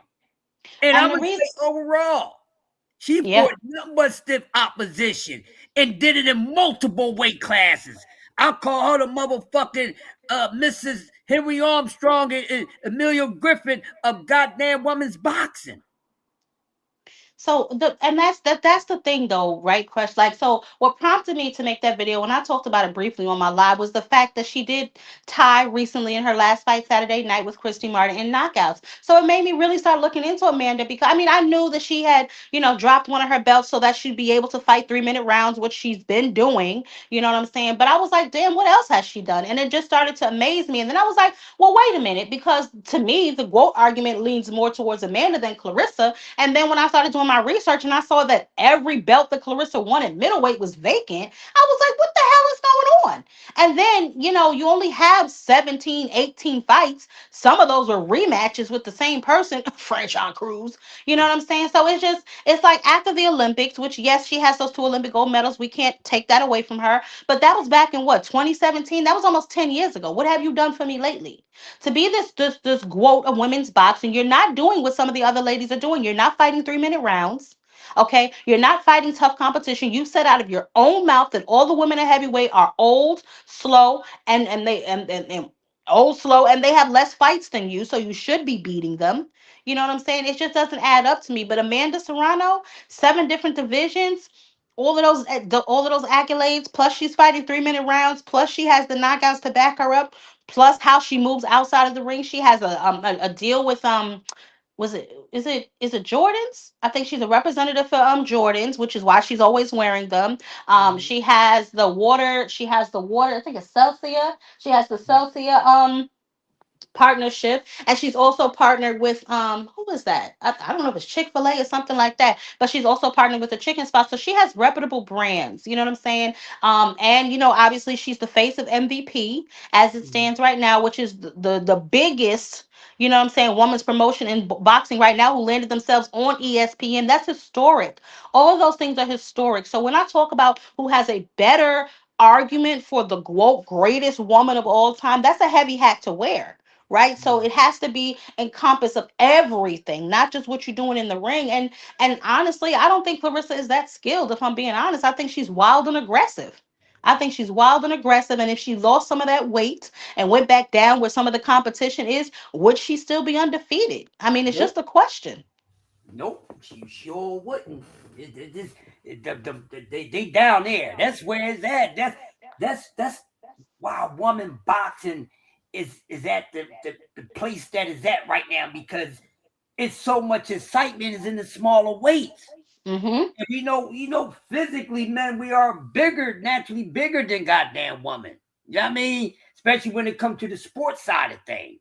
So, like I was telling people, you can't expect a lot of these women to be going up, all jumping these, going up these weight classes, because there are relatively actually small women that can't go up but so goddamn big. This bitch goes up into a weight class where it was only like what, 3 or 4 goddamn fighters. They ain't no goddamn weight class. That heavyweight shit shouldn't even count. It's the least populated fucking weight class in women's boxing. Barely anyone up there, and it's definitely not anyone up there with true boxing, with a boxing background experience. Motherfuckers coming from playing volleyball, kickball, basketball, field hockey, and all type of shit. But you supposed to get props and accolades and confidence for that? That's bullshit. Yeah, That I shit think some doesn't count. sometimes we get lost in like this accolade talk, right? But it's like you said, who are you fighting for these accolades? If you're not fighting nobody, most of your titles you want are vacant, you know what I'm saying? And then the people that you are fighting, like take Danielle Perkins. When she fought Danielle Perkins had what, like 3 or 4 fights when you fought 3. her? Yep. Like, you know what I'm saying? It's the same thing with a lot of her opponents. They have significantly less fights than her. They started boxing late. They're older than her. They're slower than her, and she knows that. Which is probably to me why she's still running around here eating whatever she wants and doing whatever she wants and not really taking things seriously as if she were in the lower weight classes. Now, I have heard her recently say she's going to go back down to 168, but we shall see. We shall see. You talking about you want to fight Lauren Price? Lauren Price is 147 pounder. You are at heavyweight, girl. Mm-hmm. I don't know. I just felt like the argument was there to make, especially with Amanda's most recent achievement tying with Christy Martin, and clearly that wasn't easy to do because Christy Martin held that record by herself for over 20 years, or close to 20. I think it was close to 20 or 20 years by herself in women's boxing, and for Amanda to now tie with her, that's an achievement. Yes. So I don't know. She dropped her WBA belt to be able to fight 3 minute rounds. You know what I'm saying? A belt that she got knocked upside her damn head for. She dropped it in order to be able to fight 3 minute rounds like the men. You know what I'm saying? These are things that push women's boxing forward when you make sacrifices for the greater good. She decided to be on Stephanie Holmes' undercard. She didn't have to. She decided to do that for her to boost her card. That's what you call a woman's champion. You know what I'm saying? Yep. PGH, what's up, big dog? And the way that these women are carrying themselves, and most of the women fighters carry themselves with class. Mm-hmm. They not acting like they got more testosterone than them than a man. And the way they been laying built their ass, a lot of them got shit. I wouldn't even be mad if Amanda would talk like that, but she knows better. She even spoke on that shit. Some of the Mm-hmm. top skilled women in boxing spoke on that shit. Say, yeah, we spar with the guys, this, that, and other, but we know there's a certain level of guys that we're not better than. But anybody that's on the same level above, we know we ain't fucking with them. So And see, we ain't gonna even get out there and try to do that. We ain't that's the talking about thing. going there whipping their ass and knocking their heads off. And y'all think this is supposed to be marketable coming out of a woman's mouth? What if a man would have been saying that? You know what? Keith Thurman said, man, I'll knock that booger face bitch the fuck out. Motherfuckers would have went mad. You ain't lying. What if Lil You ain't Red would have lying. said he would stump a mud hole in her fucking earth, and she only mad at him because he told her she ain't attractive. Bitch went mad. Oh, angry bird ass bitch. Man, get on up out of here. Well, Angry fucking bird. and you're 100% correct. And you know why other women don't do that? Because they're secure in their femininity. They're not threatened by a man. For whatever reason, this girl is threatened and bothered by everybody, right? Like, how you on vacation hating? She tweeted out, oh, they only sold out 5,000 seats in the arena. Vacation. Why is that your focus? How much they sold out in the arena that they fought in? It doesn't matter. People came to support Amanda Serrano and that card. You know, you claim you sold out 18,000 with Franchon Cruz. I don't believe you. Mainly because I know a couple people who said they got their ticket for free. We saw a lot of kids in that building, so we know them tickets was comped. What kids are saying they want to go to a boxing event, and it was dark as hell in there. You need a flashlight to see, which tells me you did not sell out. Anytime arena dark as hell, you know they ain't sold out. You know, but nevertheless, I feel like with her, it's always something, right? Like you said, if Keith Thurman would have said, you know, like she said, she was tired of Alicia running her mouth, that's why she slapped her. Okay, what if Rolly or Keith Thurman would have slapped your ass because they tired of you saying you could beat them? The whole world would be in an uproar. Right. Then Rolly didn't take it that way. On camera. He responded professional. Oh, yeah, she can like shit with what you do with your woman. Let her win an argument. Y'all dudes Mm-hmm. talking that bullshit. But when that camera is off, man, you ain't gonna say that in public. I kill that girl. Because I would be saying the same fucking thing. It's called professionalism. Get off that girl tip like that. She's not like that. That's why she had to jump out and call herself something that nobody ever even looked at her as being. Before she even started looking at herself as that, always thought it was Amanda Serrano out of this fucking generation.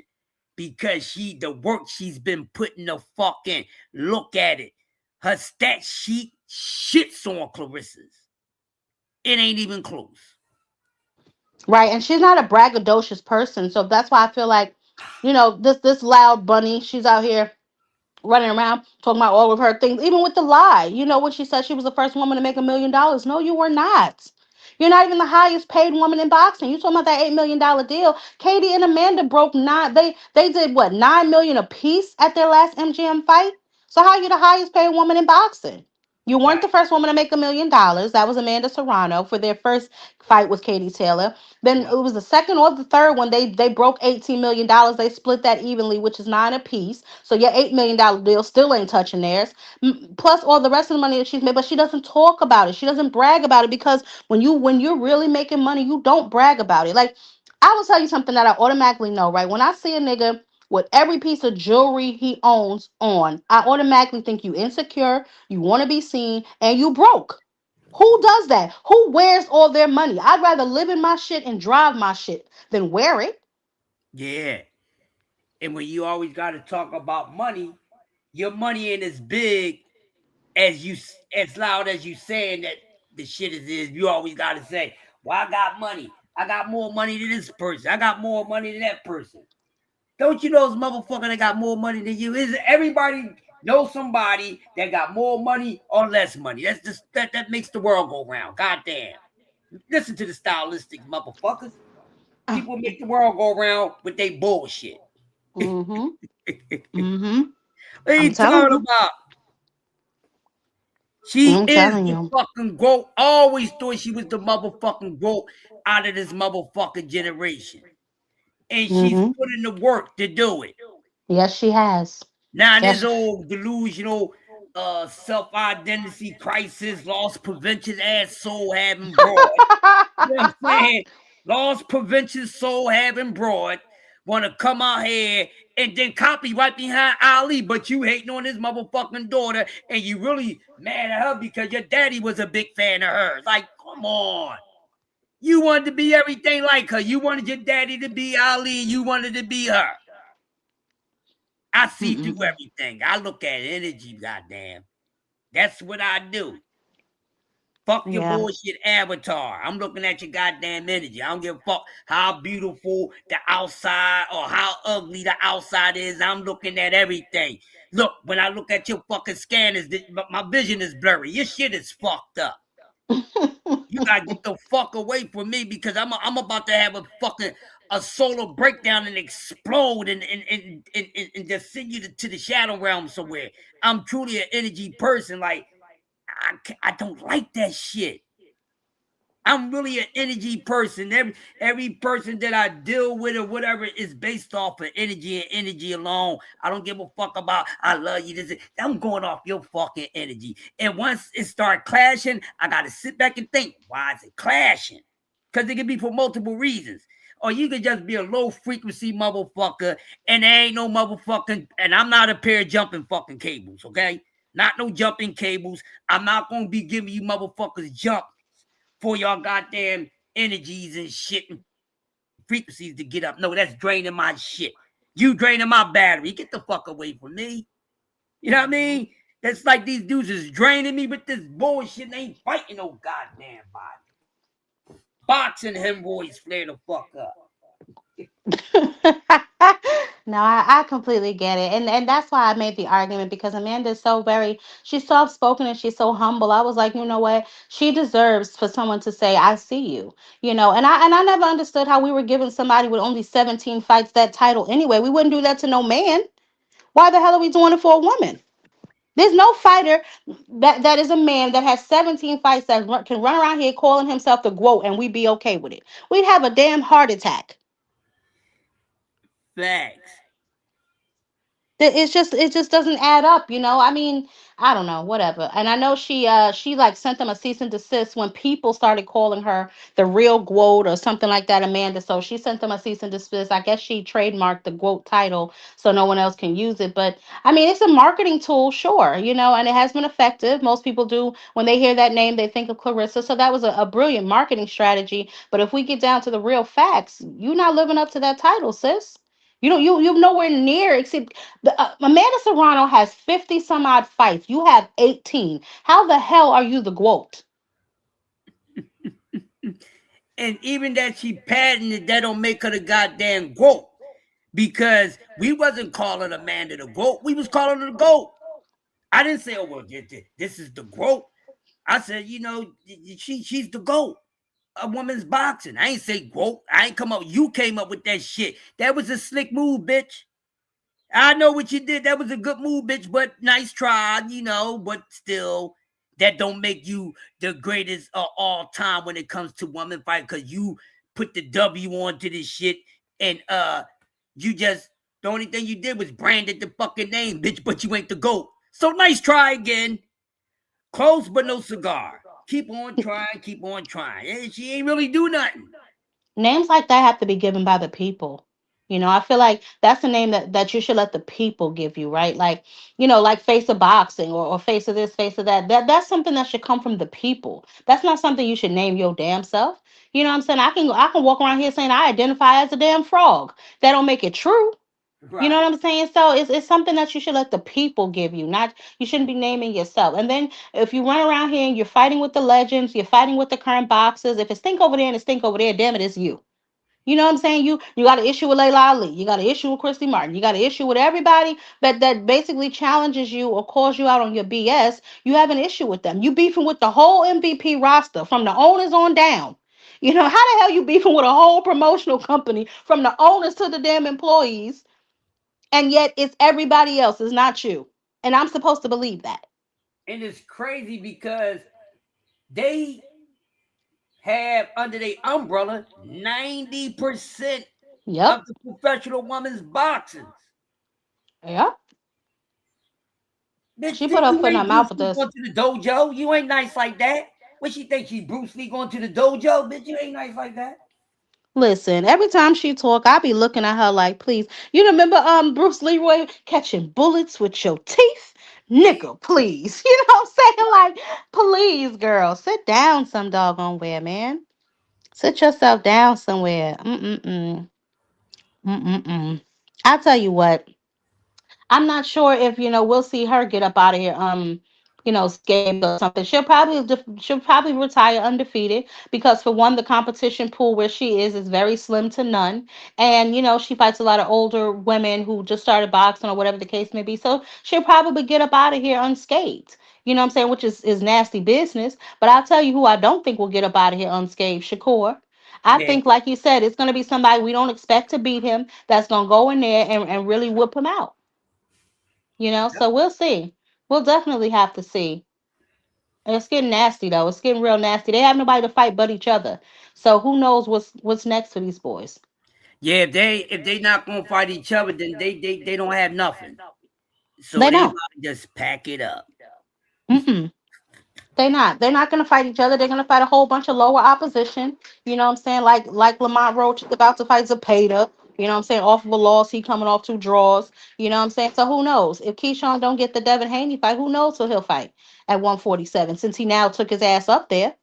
So we'll see. We'll definitely see. He's with Top Rank, so we'll see what they got going on at 147. Maybe they'll put him in there with Brian Norman. Who knows? But with locking yourself in at 147, who are you gonna fight? It's gonna have to be a whole bunch of cross promotional fights. Unless he gonna fight who? Polanco at 147. I gotta remember. I gotta check that 147 list. But I'm sure it'll be somebody with not top tier skills, but some sort of skills. But the bottom line is none of them are fighting each other. Those are the fights we really want to see. Right. I think Tiger Johnson is at 147, ain't he? Yeah, yeah. Tiger moved up to yeah. He's at 147. Well, we'll see what Keyshawn do. But putting yourself in a box at 147 for one fighter is crazy. You moving up to 147 to fight Devin Haney? But what if you don't get that fight? Who are you going to fight at 147? You going to fight Ryan? That's cool. I'll take it. We'll see. We'll see.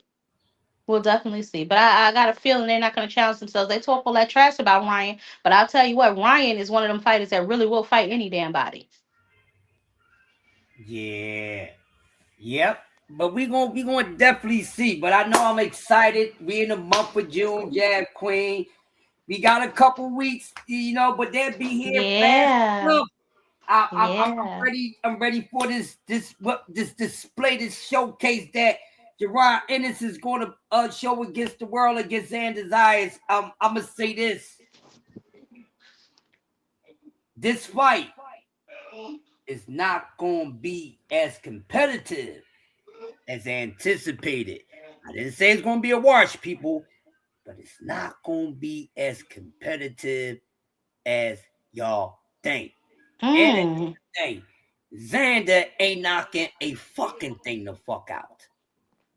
When the But last talk. time he had a damn knockout? The 2 belts he got, he ain't knocked nobody out for them. And then he won both of those belts like by a split decision or something. But all of a sudden, this guy got the motherfucking $6 million man IQ and all this to go up against Jaron Ennis. Ladies and gentlemen, I like Xander Zayas. But in a few weeks, you're going to see there's levels to this shit. I can't wait. Um, yeah, I'm gonna say I'm not sure how comfortable I am with Xander talking about Boots is gonna have to make a lot of adjustments. I'm not sure what the hell he was talking about. And I like to say I like Xander. I think that Xander's a good talented kid. He was top ranked golden boy for quite some time. And I appreciate and respect the fact that he's stepping up to challenge himself because he has 2 belts. He does not have to fight Jerron Boots Ennis. So I respect the fact that Xander is definitely trying to challenge himself. But come June 27th, baby, we're gonna see what's popping. I think that now everybody's trying to really say Xander's all of this and all that because they don't respect Boots for whatever reason. I don't know why we're still having this problem with people giving Jerron Boots Ennis credit. They keep talking about he not fighting nobody, negating the fact that nobody would fight him. They're forgetting the fact that earlier in his career he was the IBF mandatory, and instead of fighting him, Bud Crawford dropped that belt. People forget all of the fights that were offered to him that nobody wanted to take. Rashidi Ellis. Who was that other one? I know most recently. Who was that just won that belt that turned down the fight again? You know what I'm saying? So we landed on Lima.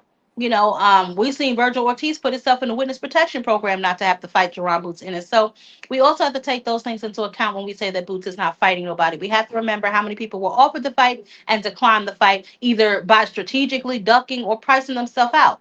How you want the most money you've ever made in your career when the last fight you just had you only made $10,000, but yet you need $250,000 to fight Jerron Boots Ennis, but in the same breath you say he ain't fighting nobody. He ain't proven. So if he not proven, why you need so much money to fight him? So we have to keep all those things in mind. But shout out to Xander because he does not have to take this fight. You know what I'm saying? But he's willing to challenge himself. And I appreciate that because now, come June 27, Boots get to walk away with 2 belts. Yeah, you know? I like Xander. I like him a lot. I just don't like him against Jerron Ennis. hmm I'm just hmm honest when it's two guys that I like, doesn't matter who I like more. I'm gonna be honest about who I think is gonna win and how I feel about it overall. But damn sure good fight. This is a matchup that nobody should be complaining about unless it ain't they fucking favorite fighter that's taking on challenges like this. But you know, and I think Xander and Boots that made these boys even more afraid to challenge themselves. Uh, Well, like I said, it's very few fighters that still represent the sport and what boxing should be about. And that's Xander Boots, you know what I'm saying? David Benavidez, Abdullah Mason, Scooter Davis. It's a handful of guys that still out here representing the sport. So we have to make sure we're supporting them, monetarily, even with our viewership, all of that stuff, because they are the only ones keeping their hand on the pulse of boxing and keeping the heartbeat still moving. Because the rest of these boys, if we waiting for them, oh boy, oh boy, my daughter be in college by the time these niggas fight each other. You know what I'm saying? And she only 14. You know what I'm saying? So we'll see, we'll yep. see. But I saw their most recent like workout videos and stuff. Xander looked big, and Boots look ripped. So this should be a very interesting fight. Skill wise, I will say that I'm not sure that Xander has the skills of Jerron Boots Ennis. And when I say skills, I just mean like maybe ring IQ, being able to feint and get in there with his angles and stuff like that. Xander to me, he kind of seems like, come forward, come forward. He's tough. He doesn't really seem to type to like, set traps and be able to maneuver around. He looks like he's going to be more of a counter puncher maybe in this particular fight. But if he does that, starting to let Jerron Boots Ennis dictate the pace and let him lead him around the ring, it's gonna end badly for him. So hopefully he just goes in there sharp with his head on. Stop. Don't be looking for no magical knockout punch. You know what I'm saying? Because that might not come. Jerron Boots Ennis is very fast, very quick, and he has really good ring IQ. So I wouldn't be looking for that necessarily. If he's going to have any chance of win, he's gonna have to go to the body early. He's gonna have to definitely pick his shots and stay on the move. I wouldn't get into a firefight. I wouldn't do that. Right. I wouldn't do that. Not at all. Hell, But we'll see. I'm excited though. I'm very excited. I'm highly excited, Jack Queen. I just can't wait to see this fight. Then we got July. It's gonna be hot over there in Ohio on the 4th of July. I wish I could be out there for that fireworks show that's gonna be on display with the Mason brothers, and we got Shoo Shoo on there. They got a nice little card on there. So Tiger Johnson on there too, ain't yeah, he? And Scooter Tiger's on Davis. there Yeah, too. Oh, that's a hell of a card. that's a fire ass card. Yeah. I can't make that one, man. But I'm definitely gonna be tuning in. I'm turned up for what we just talked about with Boots and Xander, and I'm definitely turned up for Abdullah Mason and that card. The two most exciting events, in my honest opinion, that's taking place in boxing right now. And I think Bam got a fight coming up, doesn't he? It's this Ben got a weekend. fight too. Yeah, I think Bam Um, fight this weekend. I'm not sure. I'm gonna have to no, look. I don't think it's this weekend. I don't think it's this weekend. I did see something about him fighting though, but I don't know if it's this. I know. I think Padley is one of them fight this weekend, Yeah. but I don't know if Matter of Bam fact, fight. he fights next weekend, I think, Jack Queen, because this weekend is Padley. There's it's some fights, but it's you know, massive pill wise is lightweight, but it's some good matchups like Neri and Casemiro. That's gonna be a good one. So yeah, so I think Bam fights next weekend. Yeah. I think he fights next weekend, which I gotta look at the schedule, but like you said, yeah, it's some not too many commercial, but it is some good fights. Lewis Neary is on that card, one of them cards. I think the Padley card he's on this weekend. So we'll definitely see. I mean, it's always boxing. Wherever you look, it's always boxing. Either a pro box card or one of these smaller cards will definitely be on. Something just yeah, to keep our beak wet until we get to the bigger fights. yeah, I'm gonna go back and I'm gonna watch the little weigh-in. They did they weigh-in Patley and Diaz. They did they Okay. yeah, I'm gonna go back and watch it. I had just got a notification from Matchroom Boxing, so when Hmm. I shut down right before Cam come on, I'm gonna take a peek at it to see how they look, and I'll probably talk about it on Cam's show. But Okay. I gotta watch it too. Okay. yeah, I gotta before Cam come on, I gotta go make a couple runs. I gotta go pick up some Hmm. money. I gotta go pick up money. I gotta pick up the pieces like the average white band out here. Close us out with something dope, Jag Queen. I appreciate you being up here with me. Hey, Oh, always a pleasure. Listen. You always come and show me some love. So I was like, because you don't open up your panel often. So I said, let me get on up out of here. Let me get on up there. You yeah, don't yeah. open the panel often, I so open let it me up get up there once and in pop a my while. shit. Yeah, and Yeah, that's all right. That's all right. I know. Me. I'm gonna stop opening my panel. Niggas, it's crazy. But they just bugging closing arguments. We got some. We like I said, y'all. We still got some fighters that's out here giving us some of the fights we want to see. Good matchups. So we got to just keep hope alive. As far as these other guys, man, we'll see what they do. We'll see how they move. But there are some fights that aren't necessarily big fights, but they are bridge fights, right? Like this one may be fighting for an open belt, or this one may be fighting for an interim, or to get in title position. That'll create bigger fights down the line. So we just got to keep our eyes on the prize. Like I said, as far as them boys, the boxing brother cult, we just got to do away with them and ignore their ass. But I appreciate you, Crush, letting me come up. I definitely do appreciate chopping it up with y'all and everybody in the chat. Y'all make sure y'all have the most amazing Friday available to y'all. And that's pretty much all I got. But thank you so much for having me up, Crush. Oh yeah, Jag Queen, and we got some talking to do. So I shoot you the math before the weekend is out. But Okay. y'all stay tuned, man. I'll be over there with the Jag Queen. Mama don't play, but Mama is getting. She done got to her last wick with you idiots. Y'all motherfuckers don't know how to act. I'm gonna get my switch. Let me stop. That's why I open the panel. They know not to come over here acting a fool. And I like for motherfuckers to get dirty with it, but goddamn it, you gonna be respectful in here. If I Hmm. say come in and make a mess and you can motherfucking slap tat, you gonna clean the fuck up after yourself. Goddamn, that's what it's gonna be on my Uncle Phil Jazzy Jeff your ass right on up out of here. Okay, we're gonna treat you like Oshaki trade Ray Ford. Exactly. Hey man, appreciate everybody coming through. Y'all nothing but family to me. It's always an honor. Y'all need to just put fire in the chat for y'all asses, not for me. I had the ultimate, one of the best in talking sports on air with boxing, the Jag Queen. One of the newest on the scene, but goddamn, she coming through like Abdullah Mason on you, motherfucker. Oh man, Jag Queen, we was like, go ahead and do it, and Mama took off. You hear me? Empty the clip. What's up with you, bro? I'm shutting down. I wish you would have came up earlier. Then you could have been up on a panel. Empty the clip. But look out, we gonna be doing a Philly joint. We gonna sit back. We gonna get with Dane, GH, couple other cats. My Oh, boy that's Fire. fire. We gonna do a Philly panel. That shit gonna be fucking crazy because some of us Philly motherfuckers shot the fuck out. But anyway, salute to everybody. Go back and check whatever you missed. Check the playback. I gotta make a couple runs. I gotta get me some more donuts for the Cam J Network show. And Cam said the sagas continue. So he said he has more to say about the 7-hour cook. Yesterday, shout out to Cam J Network. We lit over here. We see y'all on the next one. We out. Thank you, Jab Peace. Queen. Oh, you're welcome.